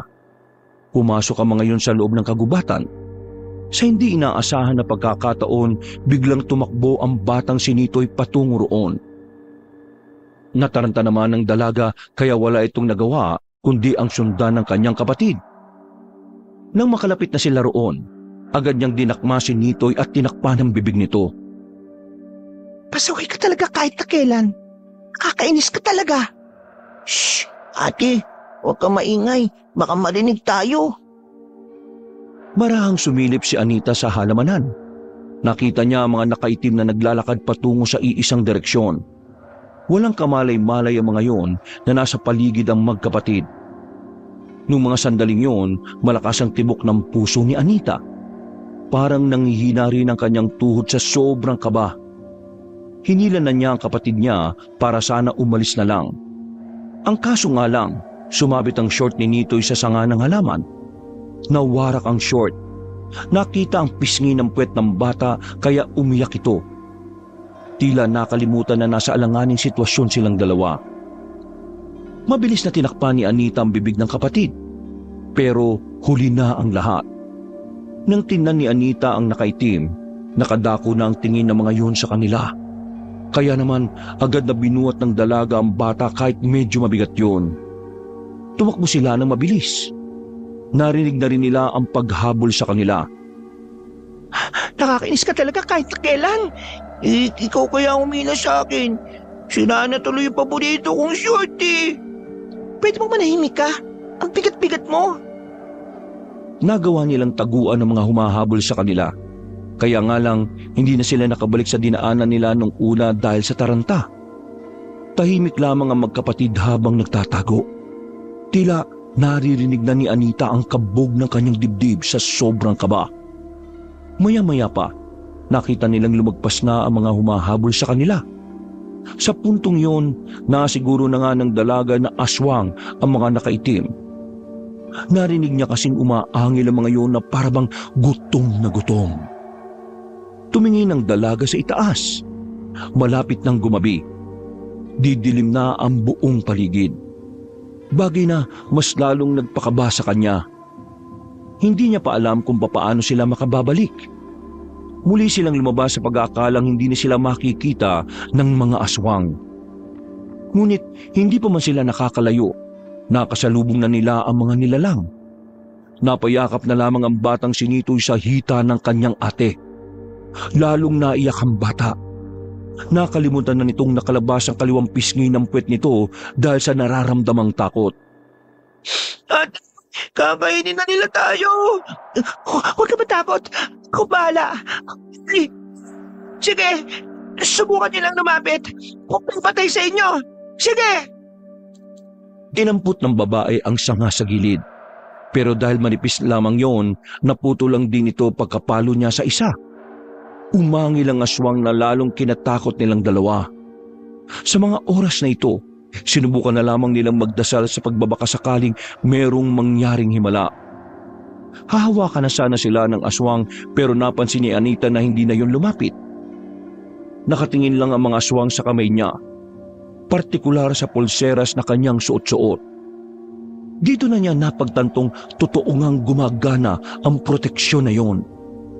Ang kaso nga lang, nakaisip pa rin ang mga aswang para dalhin sila. Naglabas ng patalim ang mga yon. Akmang ipupukol na ng mga aswang ang mga hawak na kutsilyo nang biglang dumating ang grupo nila Benjamin. Hawak ang mga itak, pinagtatatagan nila ang mga aswang. Tinakpan na lamang ni Anita ang mga mata ng kanyang kapatid. Masyado kasing marahas ang nasasaksihan nila. Pumapalag ang mga aswang, pero dahil sa kahusayan na pinapakita ng grupo ni Benjamin ay agad na napaatras sa mga aswang. Habulin nyo! Patayin nyo! Ano? Nasaktan ba kayo? Hindi naman. Wala kaming galos. Maraming salamat dumating kayo. Buti na lang kamo, nagro-ronda kami ngayon sa gubat. Nakaabot kami rito dahil sa mga bakas ng aswang eh. Ano ba nangyarit napatpat kayo rito? Ang layo na nito Naningil lang kasi kami sa kabilang baryo. Tapos pauwi na kami. Itong batang to nakakita na naman ng nakaitim. Tapos bigla na lang tumakbo papunta doon. Kaya alangan namang hayaan ko to. Kaya ayan, napatpat kami rito. Hinabol nila kami. Ate, uwi na tayo. Kita pet ko eh. Ano naman ang nangyari dyan? Bakit nakadungo yung pet ng batang yan? Ipagila ko kasi sa kanya kanina para tumakas. Sumabit yung short niya sa sanga. Nako, hirap niyan. O ito, takpan mo muna ng polo ko. Baka mahamugan yung pet mo. Sabi ko sa iyo, mas mabait si Kuya Benjamin kaysa kay Kuya David eh. Tingnan mo nga nakasal pa ako ni Kuya David. Natawa na lamang ang binata ng mga sandaling yon. Maya-maya lang din ay nakabalik na ang kanilang mga kasama. Hindi na naabutan ng mga yon ng mga aswang. Kaya naman minabuti na lamang nilang umuwi. Nang makarating na sila sa kanilang baryo ay saka lamang napanatag ang kalooban ni Anita. Nakahinga na rin siya ng maluwag. Sa susunod wag niyo nang papansinin ng mga bagay na alam niyong hindi pangkaraniwan. Mapapahamak lang kayo. Wag din kayong lalabas ng mag-isa. Hanggat maaari, wag pumunta sa mga liblib na lugar nang hindi kami kasama ha. Pwede kayo magpasama sa amin kapag meron kayong gustong puntahan. At kapag papasok naman si Nitoy, pwede kayong sumabay sa amin. Maraming salamat sa inyo pero may pabor sana akong hingin sa inyo eh. Ano yun? Pwede bang huwag niyo munang sabihin kay Lola ang nangyari? Natatakot kasi ako na baka magalit siya. O baka naman mag-alala siya ng sobra at ma-stress pa siya. O sige, pero kailangan malaman ng mga tao na meron kaming nakaengkwentrong aswang Sasabihin na lang namin na wala kayo ron. Hindi na talaga normal ang lahat, Anita. Nagbabalik na sila. Napalunok na lamang ng laway ang dalaga. Nang makauwi na sila sa kanilang bahay, naabutan nila si Aling Linda na naghahain na ng hapunan. Nakangiting inabot ni Anita ang perang nasingil. Iyon! Maraming salamat sa inyo ha. Napagod ba kayo? Sakto ito. Merong tayong sinigang. Niluto ko talaga yan kasi alam kong gutom kayo pag-uwi. Lola? Pinandilata ni Anita ang bata. Nakuha naman agad ni Nitoy ang nais sabihin ng dalaga. Kumamot na lamang ito sa ulo. Bakit? Ano yan, Nitay? Wala po. Sabi kong sarap ng luto nyo kahit amoy pa lang. Diyos ko, nambola pa itong batang ito. Karne lang naman ang kakainin mo dyan kasi masyelang ka sa gulay. Matapos kumain, nagmuni-muni muna sa labas ang dalaga. Hindi pa rin nawala sa kanyang isipan ang mga nangyari. Ramdam pa rin niya ang kaba. Kahit anong gawin niyang tapik sa dibdib, ay hindi yun nawawala. Sinilip niya sandali ang kanyang lola at kapatid. Kita niyang nakaiga ng dalawa sa kwarto. Sinamantala niya ang pagkakataon na yun para lumabas. Pupunta niya si David sa bahay nito. Sasabihin niya ang tungkol sa misteryosong baryo ng mga aswang. Pero sa kalagitnaan ng kanyang paglalakad, si Benjamin ang kanyang nakasalubong. Nakatinginan silang dalawa. Kahit na hindi niya yung kasundo, naisip niyang kay Benjamin na lamang sabihin total ay nakita na niya ito. Benjamin, may gusto sana akong sabihin. Kung tungkol na naman to sa pamangkin ko, bukas na lang. Hindi to tungkol sa pamangkin mo. Hindi ako mang-aaway ngayon. Seryoso ang sasabihin ko. Ano bang sasabihin mo? Diretsuin mo na nga ako. Tungkol ito sa mga aswang. Sa lugar kung saan sila nakatira. Sa mga aswang? Teka, anong nalalaman mo? Nung nakaraan, yung kinuwento ko sa inyong niligaw ng pamangkin mo yung kapatid ko, meron kaming natuklasan na isang lugar noon. Mga aswang ang naroon. Paano mo naman nalaman na aswang yon? Nakita mo ba? Oo, kitang-kita ng dalawang mga mata ko. Kami magkapatid. Pangit ang mga mukha nila. Kakatakot. Tapos, lumalabas-labas yung mahabang dila. Yung kuko nila parang nakakamatay. Tapos, umaangil. Parang hayop na matagal nang hindi napapakain. Sige, ituro mo ko saan yung lugar na yon. Anong gagawin nyo? Malamang pupuksain sila. Alangan namang makipagkaibigan kami sa kanila. Hindi ba delikado? Para kasing marami sila dun eh. Wala kaming pakialam kahit gaano pa sila karami. Uubusin namin sila. Ituro mo sa akin. Ngayon na? Oo. Pumalma ka, Benjamin. Napatingin silang dalawa sa narinig nilang tinig na matandang lalaki. Naroon si Mang Pepe, ang albularyo ng kanilang lugar. Ito rin ang itinuturing na pinuno ng samahan. Hindi tayo pwedeng umatake kagad kahit na alam na natin ang lungga nila. Kailangan pa natin pag-usapan ang bagay na ito. Miss, ano pang nakita mo sa lugar na yon? Mga aswang lang. Tapos kabayan, yun lang po. Pero Mang Pepe, kung hindi natin sila aatakihin ngayon, baka makagawa pa sila ng paraan para makatakas. Lalo na't nakainkwentro namin ng ilan sa kanila. Hindi mo kailangan magmadali. Hayaan nating isipin nila na wala tayong alam sa lokasyon nila. Nang sa ganun makampante silang kumilos. Saka natin sila iisa-isahin. Sa oras na mabawasan na natin ang kanilang bilang ng marami, saka tayo papasyal sa kanilang lugar. Iha, may tuturo mo ba sa amin ang eksaktong lokasyon? Opo, tandang-tanda ko pa po. Nadadaanan ko lang po yun kapag nagsusundot naghahatid ako kay Nitoy. Kung ganun sasamahan mo kami kapag dumating na ang tamang araw para puntahan namin ang sinasabi mong baryo. Nang pumayag ang dalaga sa gustong mangyari ni Mang Pepe, alam niyang maaaring malagay sa alanganin ang kanyang buhay. Pero naisip niya rin kasi na kung wala naman siyang gagawin, baka dumating lang din ang puntong sila rin ang mabiktima. Kinaumagahan, Anita, ano nangyari sa short ng kapatid mo? Bakit naman punit yun? Tungkol doon. Ang likot-likot kasi kahapon eh. Sumabit siya sa sanga na nakausli. Diyos ko talagang batang yun Sobrang kulit kasi ng kapatid mo. Mukhang minana niya pa yata kakulitan ng papa mo. Ay nako, sana wag manahin yung masamang ugali. Hindi naman po siguro Baka nagmana po sa ugali ninyo. Ay, siya nga pala. Narinig ko ang bali-balita ngayon dito sa atin. Itong sila Benjamin pala may nakaengkwentrong mga aswang. Ang kaso nga lang daw, hindi naman daw nila napatay. Mga nakatakas daw. Ay nako, eto nga ba sinasabi ko Delikado ang baryo ng mga aswang na yan. Buti na lang talaga, may mga samahan na kagaya ni na Benjamin. Nun lang, paano na lang kung wala? Ella, nakakita na ba talaga kayo ng aswang? Di ba nakwento ko naman sa iyo nung araw, nung buhay pa ang lolo ninyo, nakakita kami ng aswang. Muntikan pa nga kami mabiktima Mabuti na lang talaga, nakatakbo kami sa maraming tao. Nun kasi, ang mga aswang, makakita lang sila na maraming tao takot na sila. Hindi yan sila nagpupunta sa mga lugar na matao. Pero ngayon, kakatakot na. Kahit na dito sa baryo natin na maraming tao baka hindi na sila natatakot Kaya ikaw Anita wag na wag kang magpapagabi. Kapag hindi mo kayang sunduin si Nitoy, magpasama ka na lang kina Benjamin o kaya naman kay David. Mahirap na. Mga taga Maynila pa naman kayo. bumuntong hininga na lamang si Anita.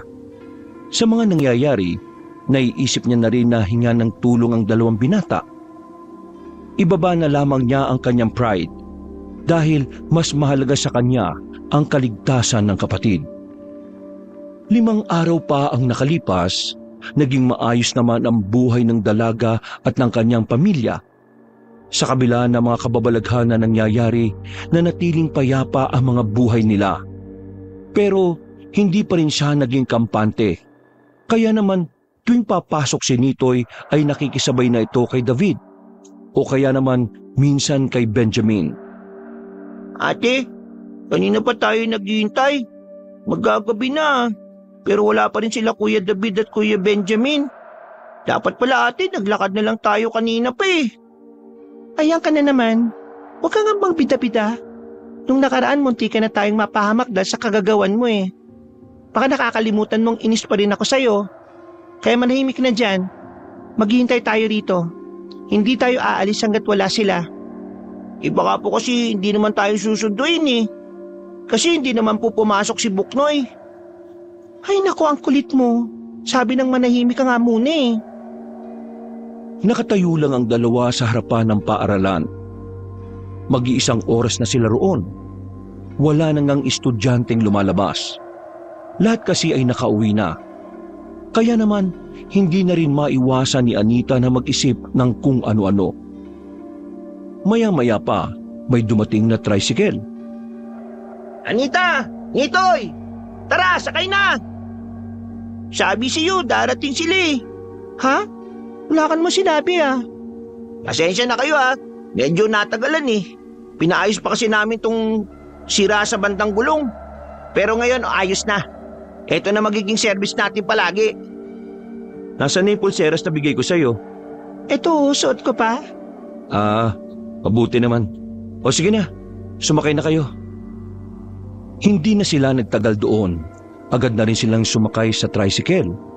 Tahimik lamang nilang tinahak ang daan. Madilim na ang kanilang tinatahak. Sa mga nakalipas na araw kasi, nasira ang ibang poste ng ilaw dahil sa dumaang malakas na ulan. Hindi tuloy maiwasan ni Anita na mabahala. Dahil sa mga nagtataas ang puno sa daan, pakiramdam niya ay may mga aswang na nag-aabang sa kanila. Nang biglang namatay ang makina ng tricycle. O pre, ano nangyari? Nako po, nasira na naman yata pre yung makina. Ha? Akala ko ba ayos na yan? Akala ko nga kasi kakayanin pa eh. Kaya yung gulong lang yung pinaayos ko kanina. Ay sus, pambihira ka naman oh. Ano gagawin natin? Maglalakad na lang ba tayo? May dalawa tayong pwedeng gawin. Una, maghintay na may dadaan na sasakyan. Pangalawa, sasakay kayo ni Nitoy sa tricycle. Tapos, itutulok namin ni Benjamin hanggang sa makarating tayo sa atin. Ha? Seryoso ka ba? Ang layo pa natin no? Sige nga, anong magandang paraan? Di tayo pwedeng maglakad pre. Hiniram ko lang to sa tiyuhin ko. Alam nga namang iwan natin tong tricycle na to dito. Si Nitoy na lang ang sasakay. Tutulong na lang ako sa pagtutulak. Uy, di pwede no? Babae ka eh. Baka hindi mo kayanin. Ganyan ba kahinat kababa ang tingin nyo sa aming mga babae? Hindi naman sa ganun. Inaalala ko lang yung katawan mo. Baka kasi mabigla ka at magkasakit ka. Kaya ko naman eh. Hindi naman ako lampa. At saka nakakaya kung pati ako nasa loob. O sige na, pagbigyan mo na siya. Gusto niya yan eh. Tatlo silang nagtulak ng tricycle. Kayang-kaya naman nilang itulak ng mabilis dahil hindi naman yon gaya ng kotse na sobrang bigat. Pero habang ginagawa nila yon, isang panganib pala ang nakaamba sa kanila. Bigla na lamang kasing may lumitaw na lalaki sa gitna ng daan. Matangkad na lalaki. May kalakihan ng katawan nito. Nang matutukan ng ilaw ang tricycle noon, nakilala ito ni Anita. Ikaw nga yun. Anong ginagawa mo? Bakit mo kami hinaharangan? Ikaw ang anong ginagawa mo? Bakit mo kasama ang mga yan? Hoy, magkakilala ba kayong dalawa? Hindi ko siya kilala. Pero minsan niya na akong pinagtanungan kung nasa nakatira yung albularyo ng baryo natin. Aswang ka! Akala ko hindi niyo malalaman kagad eh. Totoo nga sinabi ng mga kasamaan ko. May angking husay din kayo. Meron pa silang hindi nasabi sa'yo. Hindi nila binanggit na pwede kang mamatay kapag nakaharap mo kami. Anita, hawakan mo ang kapatid mo ah. Matakip na lang din ang mga mata. Papapalabang kami ngayon. Agad na kinuha ni Anita ang kanyang kapatid. Ramdam niya ang takot ng bata. Nanginginig yon sa takot. Kahit siya, hindi niya rin mapigilan na mabilis na pagtibok ng kanyang puso. Sa tingin niyo ba, haharap ako sa inyo na mag-isa kung hindi ko kayo kaya? Abay malay namin kung bida-bida ka lang. Kunwari malakas pero papogi lang. Hindi ba pre? Iyoko na marami shot-shot. Tapusin kagad natin to. Malaking sagabal kayo sa mga plano namin eh. Di simulan mo. Dinukot na ni Benjamin ang kanyang itak. Ganon din si David. Hindi nagtagal, agad na umatake ang lalaking aswang. Nagmamadaling lumapit yon sa kanila. Sinalubong naman ito ni Benjamin. Pagkagupit nito ng itak, nakailag ang lalaki. Marunong din ito makipaglaban base sa kilos nito. Dalawa na kayo pero hindi niyo pa rin ako matamaan. Ha! Mga mahihinang nilalang. Masyado ka madaldal no? Nang si David naman ang lumapit, magkakasunod na hagupit ng itak ang ginawa nito. Dahil sa agresibong pag-atake ng binata, nagawa na nitong patamahan ng aswang. Agad din namang rumispondi si Benjamin. Pagtaga nito, tinamaan nito ang kalaban nila. Sirit agad ang dugo sa braso ng aswang. O ano? Palag? Hindi na kontento si David. Wala itong sinayang na pagkakataon. Inatake niya lang ng inatake. Ang hindi alam ng aswang ay sinasadya lamang ito ni David para magkaroon ng mas magandang pagkakataon si Benjamin. Maya-maya pa, nahiwa ni Benjamin ang aswang sa bewang. Dahilan para mapatigil ito at pansamantalang dumistansya. Gusto ko malaman ang pangalan mo. Para bago ka mabatay, mas madali kitang matatandaan na minsan may pinasilang akong mahina na kagaya mo. Dado pangalan ko. Dado ang pangalan ng aswang na papaslang sa'yo. Muling lumusob si Benjamin. Pero sa pagkakataong ito ay tila biglang lumakas ang kalaban nila. Bumilis din ang kilos nito kumpara sa mga naunang minuto.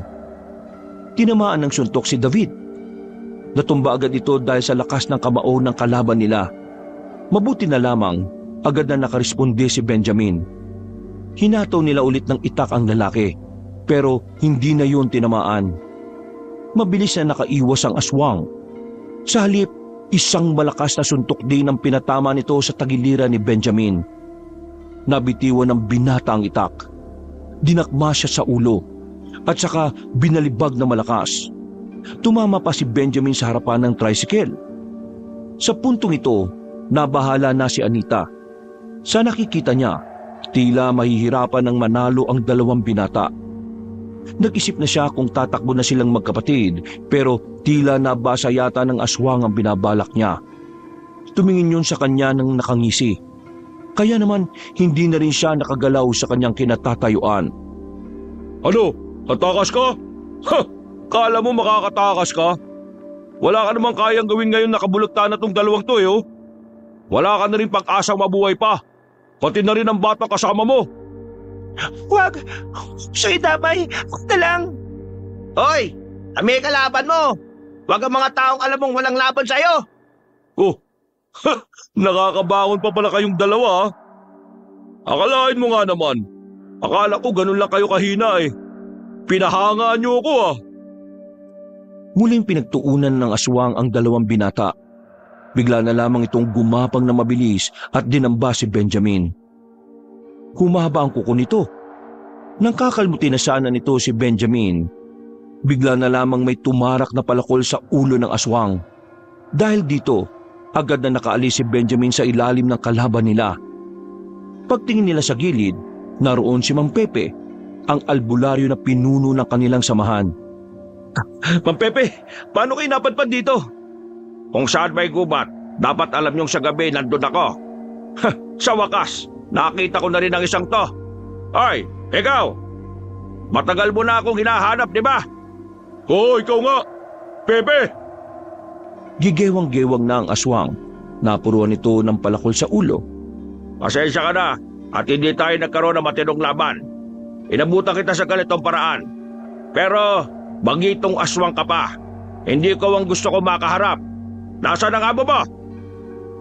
Hindi na sumagot ang aswang na si Dado. Tumawa na lang ito hanggang sa tuluyan na nga itong bumagsak at malagutan ng hininga. Napailing na lamang si Mang Pepe. Kayong dalawa naman, ang tagal nyo na sa sabahan, hindi nyo malang inayos tong laban. Kung kaninin nyo pa binira sa ulo yan, edi patay na yan. Masyado kasi siyang mabilis kanina.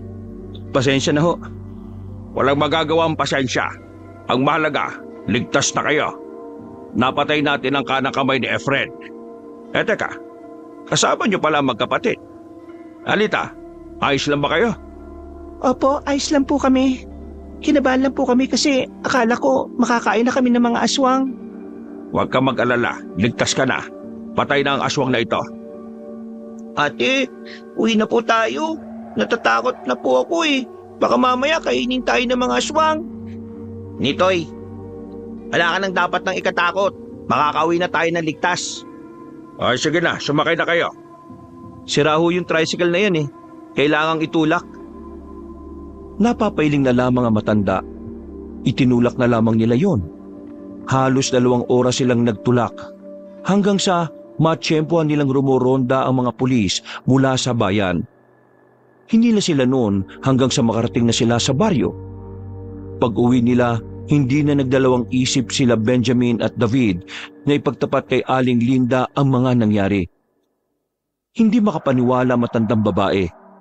Alalang-alala ito sa 2 nitong apo. Diyos ko, buti naman at nakaligtas kayo. Benjamin, ano gagawin natin ngayon? Matatalo niyo ba mga aswang? Baka naman dito sila manggulo sa atin. Paano tong 2 apo ko? Huwag po kayo mag-alala. Bukas din ng gabi, lulusubin na namin ang mga aswang. Bago pa sila makarating dito, uubusin na namin sila. Magtiwala po kayo sa amin. Ililigtas po namin ang baryong ito. Napailing na lamang ang babaeng si Anita. Hindi niya kasi inakala na magiging ganito ang takbo ng buhay nila. Tinakasan nila ang magulong buhay sa Maynila, pero mas mapanganib naman ang dinadanas nila. Ganun pa man, sinubukan na lamang ng babae na maging positibo. Kinabukasan ng umaga, kumalat na agad ang nangyari. Nagsilbing babala ang pangyayari sa lahat ng residente. Kaya ang karamihan sa kanila, hindi na muna pinapasok ang mga anak sa eskwelahan. Ganon din naman ang ginawa ni Anita kay Nitoy. Mas pinili niyang manatili na lamang ang kapatid sa kanilang bahay kaysa malagay na naman sa alanganin ng buhay nito. Pasensya ka na, Anita. Kailangan mo makita tong ginagawa namin. Hindi ka ba natatakot sa mga nandito kasi puro patalim ang hawak naming lahat? Hindi naman ako ignorante. Naghahasa din naman ako ng patalim kapag naghihiwa ako ng sibuyas.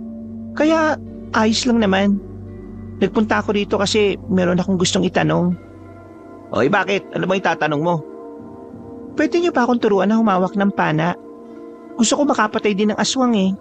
Para naman hindi ko mararamdamang pabigat lang ako kapag kasama niyo ako. Mabuti naman at naisip mo rin yan. Pero dahil gusto mo matuto, wala namang problema. Tuturuan kita ngayon din. Oh, nagkusang loob na si Benjamin ha. Patusin mo na. Minsanan lang yun maging mabait sa ibang tao. Isa lang ang gusto ko sa tinuturuan ko. Ayaw ko na masyado mareklamo. Madali akong mairita sa ganun eh. Hindi na lamang kumontra ang dalaga. Hindi nagtagal ay isinama na rin ni Benjamin ang dalaga. Humarap sila sa malapad na katawan ng puno kung saan naroon ang mabilog na kahoy. Yun ang nagsisilbing target nila. Bakit pa nang gusto mo? Bakit ayaw mo nang itak? Hindi ko kasi alam kung kaya ko ba makipagharapan eh. Tumango na lamang si Benjamin. Nang simulan na nila ang pag-aaral sa pag-asinta, hindi naman nahirapan si Benjamin sa dalaga. Marunong makinig ang babae. At kahit hindi pa ito nakakatama sa gitna, masasabi ng binata na kahit papaano may potensyal si Anita sa bagay na yon. 3 oras ang nakalipas, natapos na rin ang pagsasanay nila. Nangalay ang braso ng dalaga at nakaramdam na rin ng gutom. Maraming salamat Benjamin ah. At pasensya na rin pala kung ano man ang mga nasabi ko noong unang beses tayo nakita. Wala yun. Aminado rin naman na mali yung mga sinabi ko. Hindi ko dapat sinisisi ang mga babaeng nababastos dahil lang maikli ang suot nila. Natutunan ko na ang bagay na yon. At hindi na ganun ang pananaw ko. Mabait ka naman pala eh. Siguro, bawas-bawasan mo na lang yung pagsimangot mo. Mas nakakabata kapag lagi ka nakangiti. Matapos yun, Umuwi sila sa kanila para magpaalam sa lola niya. Halos mangiyak-ngiyak ang matandang babae nang malaman na kasama siya sa sasabak. Sinubukan siyang pigilan ng matanda, pero buo na ang kanyang loob. Sasama siya sa mga manunugis para sa ikatatahimik ng kanilang lugar. Paano kung may mangyaring masama sa'yo roon? La, magtiwala lang kayo sa akin. Nag-aral ako kanina kung paano humawak ng pana. Tinuruan ako ni Benjamin. Walang mangyayari masama sa akin hanggat kasama ko sila. Hindi naman kasi natin alam kung ano mangyayari mamaya eh. Kayo na mismo nagsabi na baryo ng mga aswang ang pupuntahan ninyo. Ibig sabihin, marami ang mga naroon. Kakayanin niyo bang lahat yon? Diyos ko, bakit ba ito nangyayari sa atin? Hinawakan ng dalaga ang magkabilang pisngi ng kanyang lola. Ngumiti siya na malapad. Pinapakita niya na handang-handa siya sa mangyayari kahit na ang totoo ay natatakot din siya. La, pinapangako ko. Babalik ako dito. Kailangan ko lang talagang gawin ito para makatulong ako para sa baryo natin. Tumangutango na lamang ang matandang babae. Maya-maya pa'y dumating na rin sila Benjamin kasama ang iba pang miyembro ng samahan. Ipinaalam nila ang babae kay Aling Linda. Hindi nagtagal, sinimulan na rin nilang umalis. Makalipas lang ang kalahating oras, nakita na rin ni Anita ang daanan patungo sa sinasabi niyang baryo. Pinangunahan ni Mang Pepe ang paglalakad. Itinuro naman agad ng dalaga kung nasaan ang tamang daan. Marahan silang kumilos nang makita na nga nila ang baryo ng mga aswang. Wala pang nangyayari. Ramdam na ni Anita ang tensyon. Ihandaan niyo mga pana ninyo. Unang atake natin ay mga palaso. Pag naubos, haharapin na natin sila. Kanya-kanyang hugot ng palaso ang mga manunugis. Sumabay na rin sa mga yon si Anita. Pinilit niyang ibanat ang lagayan ng palaso. Itinutok sa isang aswang na medyo malapit. Pagsenyas ni Mang Pepe, sa kanila binitiwan ng palaso. Tumama ang lahat ng palaso ng mga manunugis. Maliban na lamang kay Anita na hindi man lang umabot sa inaasinta niya. Pero hindi siya tumigil hanggat hindi siya nakakatama. Bumunot lang siya ng bumunot. Maya-maya pa, nakasapul na rin siya. Dahil dito, mas lalo siyang ginanahan. Tila tumaas ang kanyang moral. Pakiramdam niya ay isa na siyang ganap na gaya ni Benjamin at David na isang manunugis. Lapit na! Paano ako? Sasamahan kita. Ayi! Nung ayi, sira ulo. Nagsimula ng tumungo ang mga manunugis sa loob ng baryo. Kagaya ng kanilang inaasahan, hindi na mabilang kung ilang aswang ang naroroon. Kahit si Mang Pepe, nahihiwagaan din kung papaanong dumami ng ganun ang mga kalaban nila. At kung papaanong hindi nila natuklasan agad ang lugar na yon. Ganun pa man, pumalag ang mga manunugis kahit mas lamang sa bilang ang mga aswang. Wala silang ipinakitang takot. Kampante sila na kakayanin nila ang mga yon dahil na rin sa kanilang pambihirang kahusayan. Samantala, nakatago lang sa gilid si Anita at Benjamin habang pasimpleng pinapana ang mga aswang. Mag-iingat ka ha, baka matamaan mo yung mga kakampi natin. Kaya nga ako nahihirapan kasi labo-labo na eh.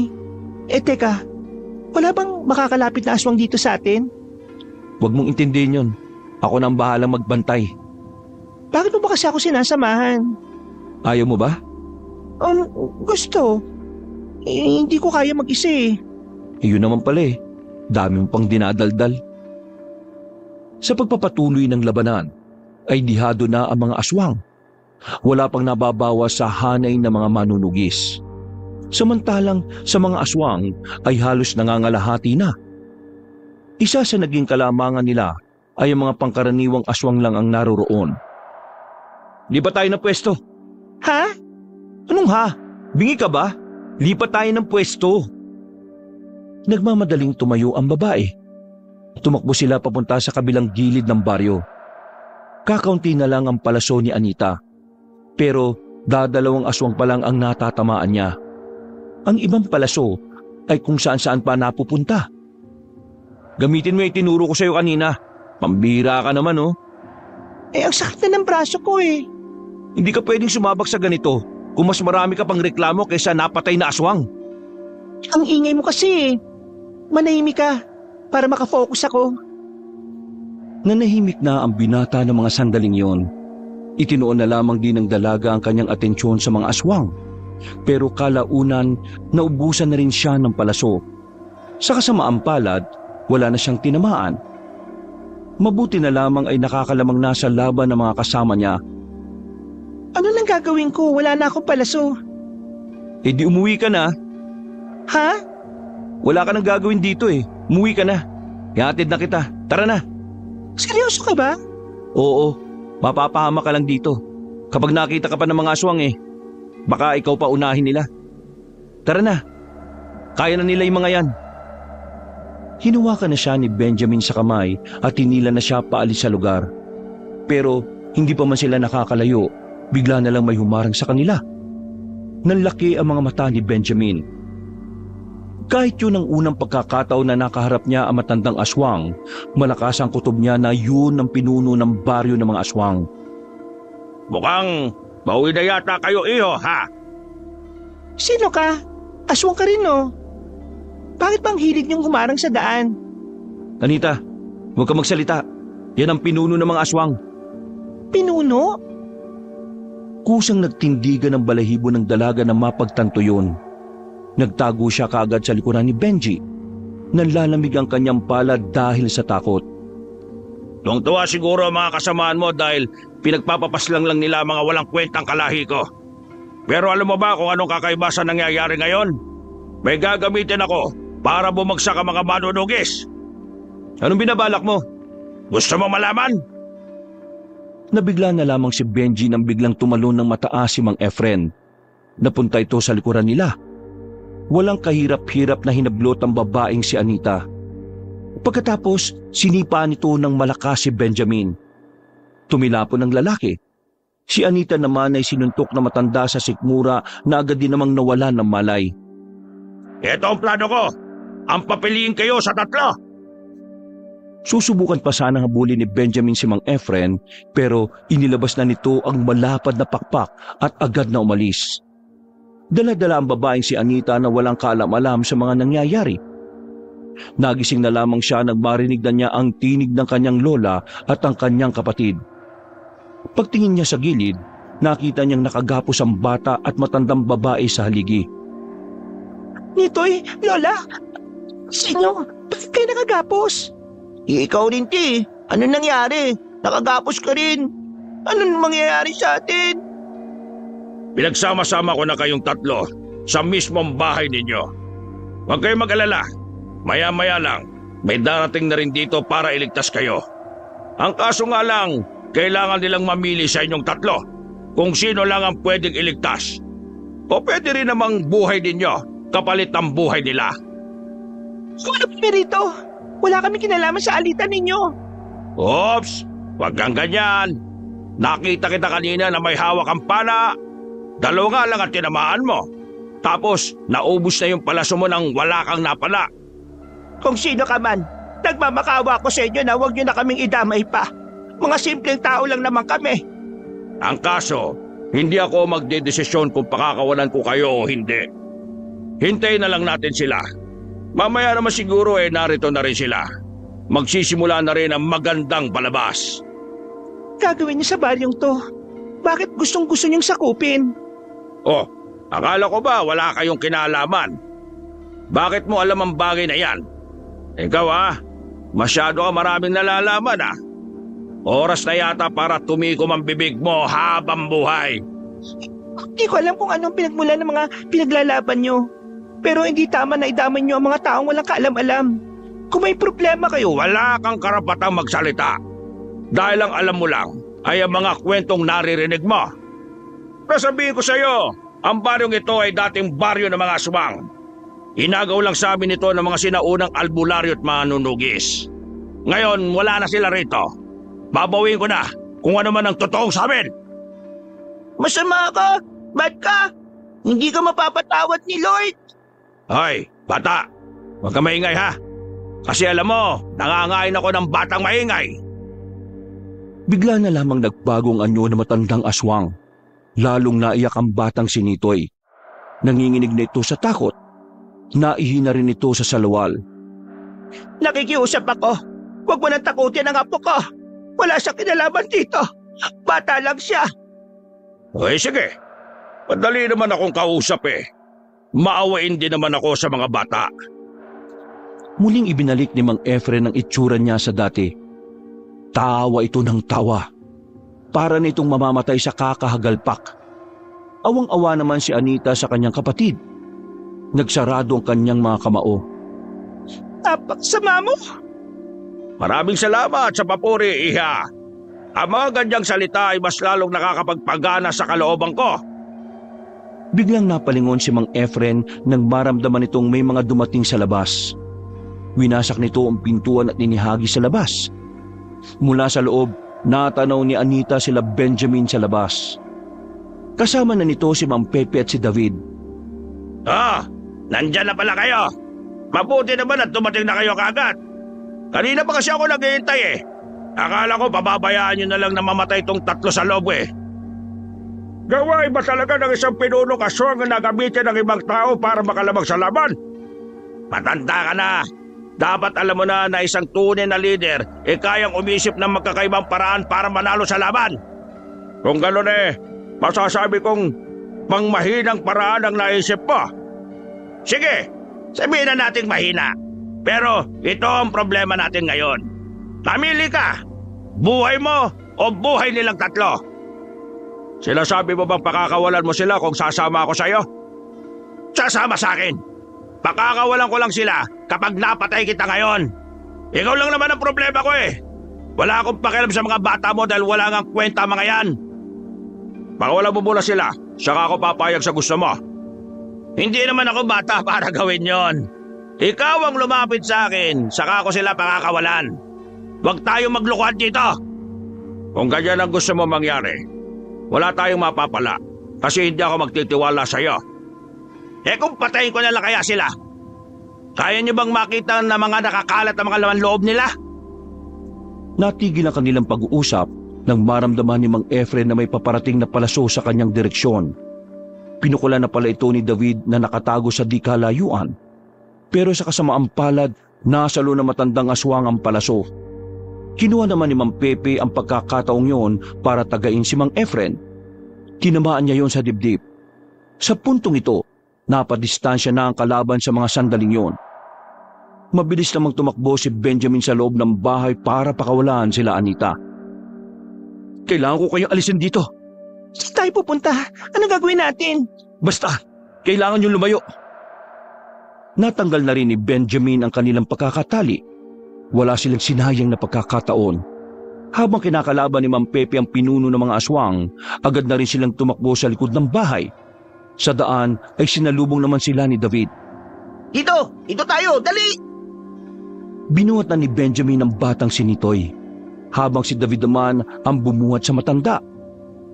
Karipas ang takbong ginawa nila makaalis lamang doon. Bawat kabahayan nga na nadaraanan nila ay nag-aalok na papasukin sila. Pero hindi nila yung pinato sa kadahilanang madadamay ang mga residente sa nangyayari. Maya-maya pa, nakarating na rin sila sa kalsada. Sumakto naman ang merong dumaan na jeep. Pinara nila yun at agad din naman silang sumakay. Pag-andar ng sasakyan, ay bigla na lamang merong humila kay Anita palabas. Bago marurot ang jeep ay tumalon din palabas. Sinuntok ni Anita sa pagitan ng hita ang matandang aswang kaya nabitiwan siya nito. Nuisit! Akala niyo matatakasan niyo ako? Dito ka lang! Akong bahala rito! Ikaw? Haharap sa akin? Nagpapatawa ka bang binata ka? Para mong sinabi na pinalaban mo yung pusa sa leon! Kung ano man ang ginawa mo kay Mang Pepe, sisiguraduhin kong pagbabayaran mo yon. Papatayin ko na lang kayong lahat para wala ng problema! Tumalo ng aswang papunta sa binata. Nailaga ni Benjamin ang unang suntok na ginawa nito. Bumunot ng kutsilyo si Benjamin. Nang makakuha ng tamang pagkakataon ay agad niyang sinaksak ito sa tagiliran. Sinundan niya pa yun, pero nakalayo na kagad si Mang Efren. Nagbago na ng anyo ang matanda nang magalit ito sa ginawa niya. Walang ano-ano, mabilis na nakalapit ang aswang sa binata. Kinalmot nito si Benjamin. Hindi pa yun nakontento, kinagat pa nito ang hita ni Benjamin. Buti na lamang ay nagawa nitong tusukin si Benjamin sa mata, kaya kahit papaano ay nagkaroon siya ng pagkakataong makabangon. Iika-ika itong tumayo. Kukunin na sana nito ang kutsilyong nabitiwan, pero bigla siyang sinipa sa mukha ni Mang Efren. Bulagta ang binata. Umikot ang paningin nito. Muling umibabaw si Mang Efren kay Benjamin. Akmang tatapusin na sana nito ang lalaki, pero nagulat na lamang ito na makaramdam na ito ng hapdi sa likuran. Pinagsasasaksak ito ni Anita ng ilang beses. Tinatadyo ng dalaga. Doon niya ibinuhos ang lahat ng kanyang galit. Napaatras si Mang Efren. Umagos na ang dugo nito. Nalilisik ang mga matang nakatingin kay Anita. Wisit kang babae ka! Ang kapal ng mukha mong bakelam, wala ka namang kwenta! Dapat sa'yo, maagang pinagpapahinga! Lalapit pa sana ito kay Anita, pero hinawakan ito ni Benji sa paa. Kaya naman hindi na ito napilitang makalapit sa dalaga. Malakas na sampal ang natanggap ni Anita. Sa lakas ng sampal ay bumagsak siya kaagad. Nanlalabo ang kanyang paningin sa sobrang hilo. Naramdaman na lamang niyang hawak-hawak na ni Mang Efren ang kanyang buhok. Humaba ang kuko ni Mang Efren habang nakatingin sa liig ng babae. Lalagyan kita ng gribo sa leeg mo! Visit! Isang palaso ang tumarak sa bandang batok nito. Dumating si Mang Pepe. Wala man lang itong kagalos-galos. Agad itong lumapit sa aswang. Si Mang Efren naman ay lumayo muna saglit. Bakit ba sa tuwing gusto ko ng pumaslang saka may humahad lang? Banas na ako sa inyo, ha? Kanina pa tumatakas ang dugo ko. Akala ko ba malakas ka? Bakit mas sinabol mo pang mahihina kaysa harapin ako? Nakakatamad kang kalaban Mas marami pa tayong pinag-uusapan kaysa magpatayan. Kung patayan ang gusto mo, pwede naman natin ituloy ngayon. Binunot na ng matandang albularyo ang mahaba nitong itak na kinakalawang na ang patalim. Pumorma na si Mang Pepe. Napangiti na lamang si Benjamin nang makita yon. Alam kasi ng binata na kapag gano'n na ang tindig ni Mang Pepe, seryosong-seryoso na ito sa laban. Si Anita naman, bagamat malinaw na ulit ang kanyang paningin, hindi pa rin siya makatayo. Nakikita niya ang mga nangyayari pero wala siyang magawa. Parang panandali ang nakomatos ang kanyang katawan. Benjamin, Anita, igaganti ko kayo sa siraulong ito. Manood na lamang kayo at magpahinga. Tingnan natin kung tumagal ka sa akin. Babalasahin kita, makikita mo! Parang mabangis na hayop na lumusob si Mang Efren. Ang mahaba nitong kuko ang nagsisilbi nitong sandata. Pero madali lang yung nasasalag ni Mang Pepe gamit ang itak nito. Kalaunan, tinamaan si Mang Pepe sa balikat. Pero hindi yun naging dahilan para mapabagal ang kanyang galaw. Tila walang nangyari. Normal pa rin ang kilos. At ang bawat wasiwas nito ng itak ay nagdudulot pa rin ng pagkabahala kay Mang Efren. Nagkaroon na ng pagtataka ang aswang.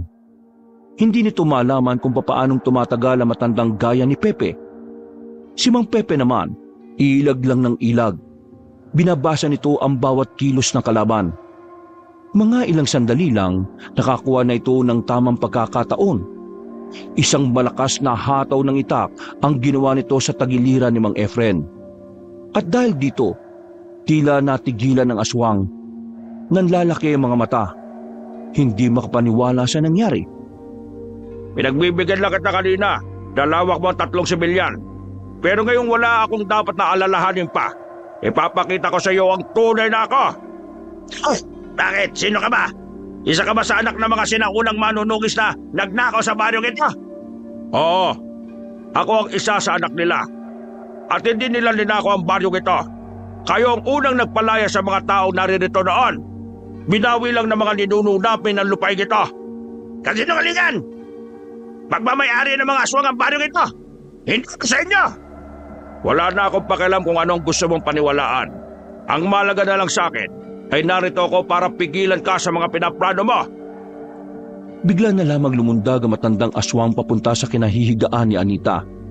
Sa puntong ito, nagkaroon na naman ng kahinaan si Mang Pepe.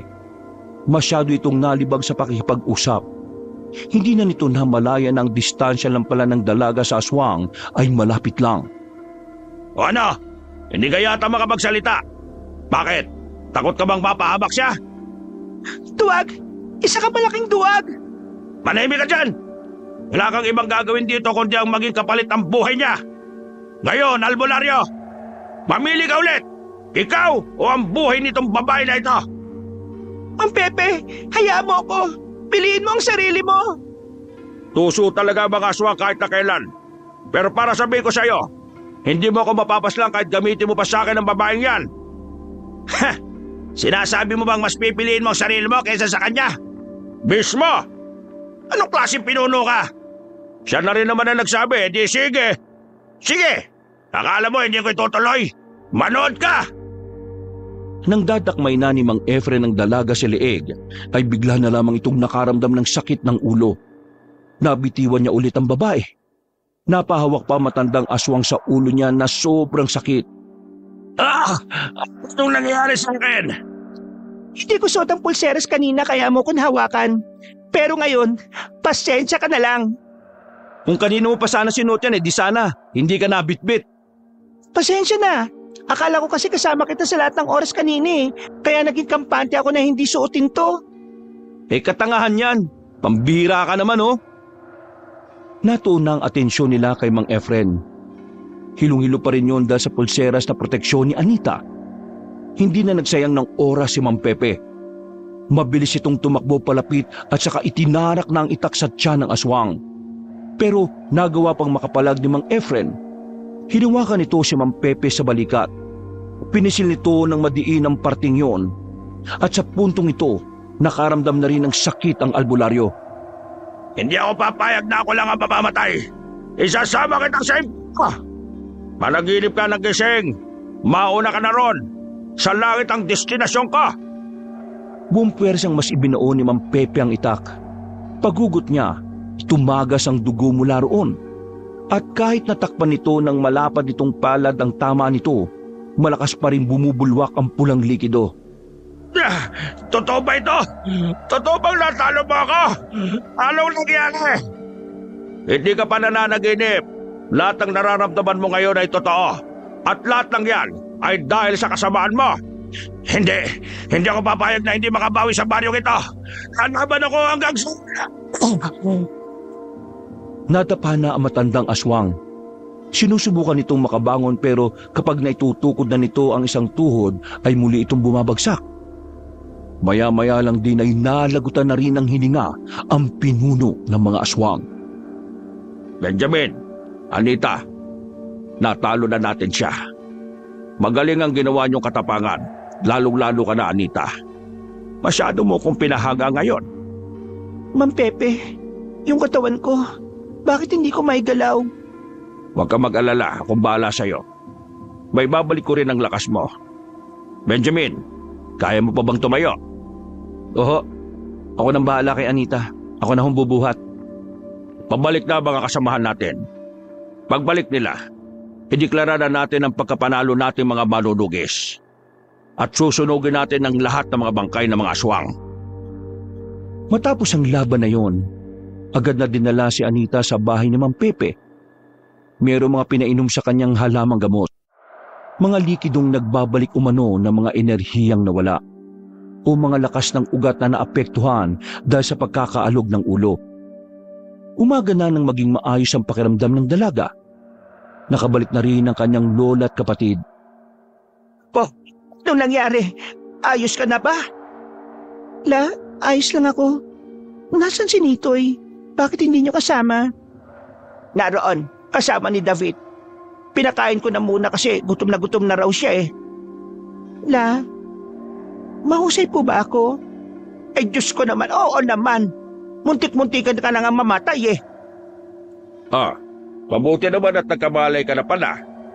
Naigagalaw mo naman na maayos ang katawan mo. Opo, maraming salamat po sa inyo.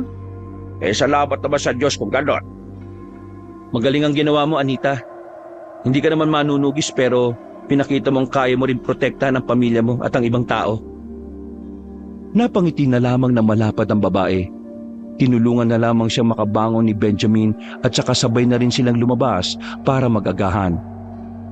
Sa mga sumunod na araw, unti-unti na rin naging maayos ang kanyang pakiramdam. Hindi na niya nararamdaman ang hilo. Kinakaya na rin niyang pumasok sa ekstrang trabaho. Matapos ang madugong labanan sa pagitan ng mga manunugi sa Taswang, naging panatag na rin ang kalooban ng mga tao. Mas naging maayos na rin ang pagtulog ng lahat. Wala nang pagkabahala sa gabi.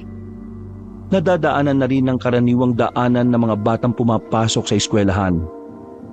Sa kabila ng mga nangyari, mas pinili pa rin ni Anita na mamuhay bilang simpleng babae.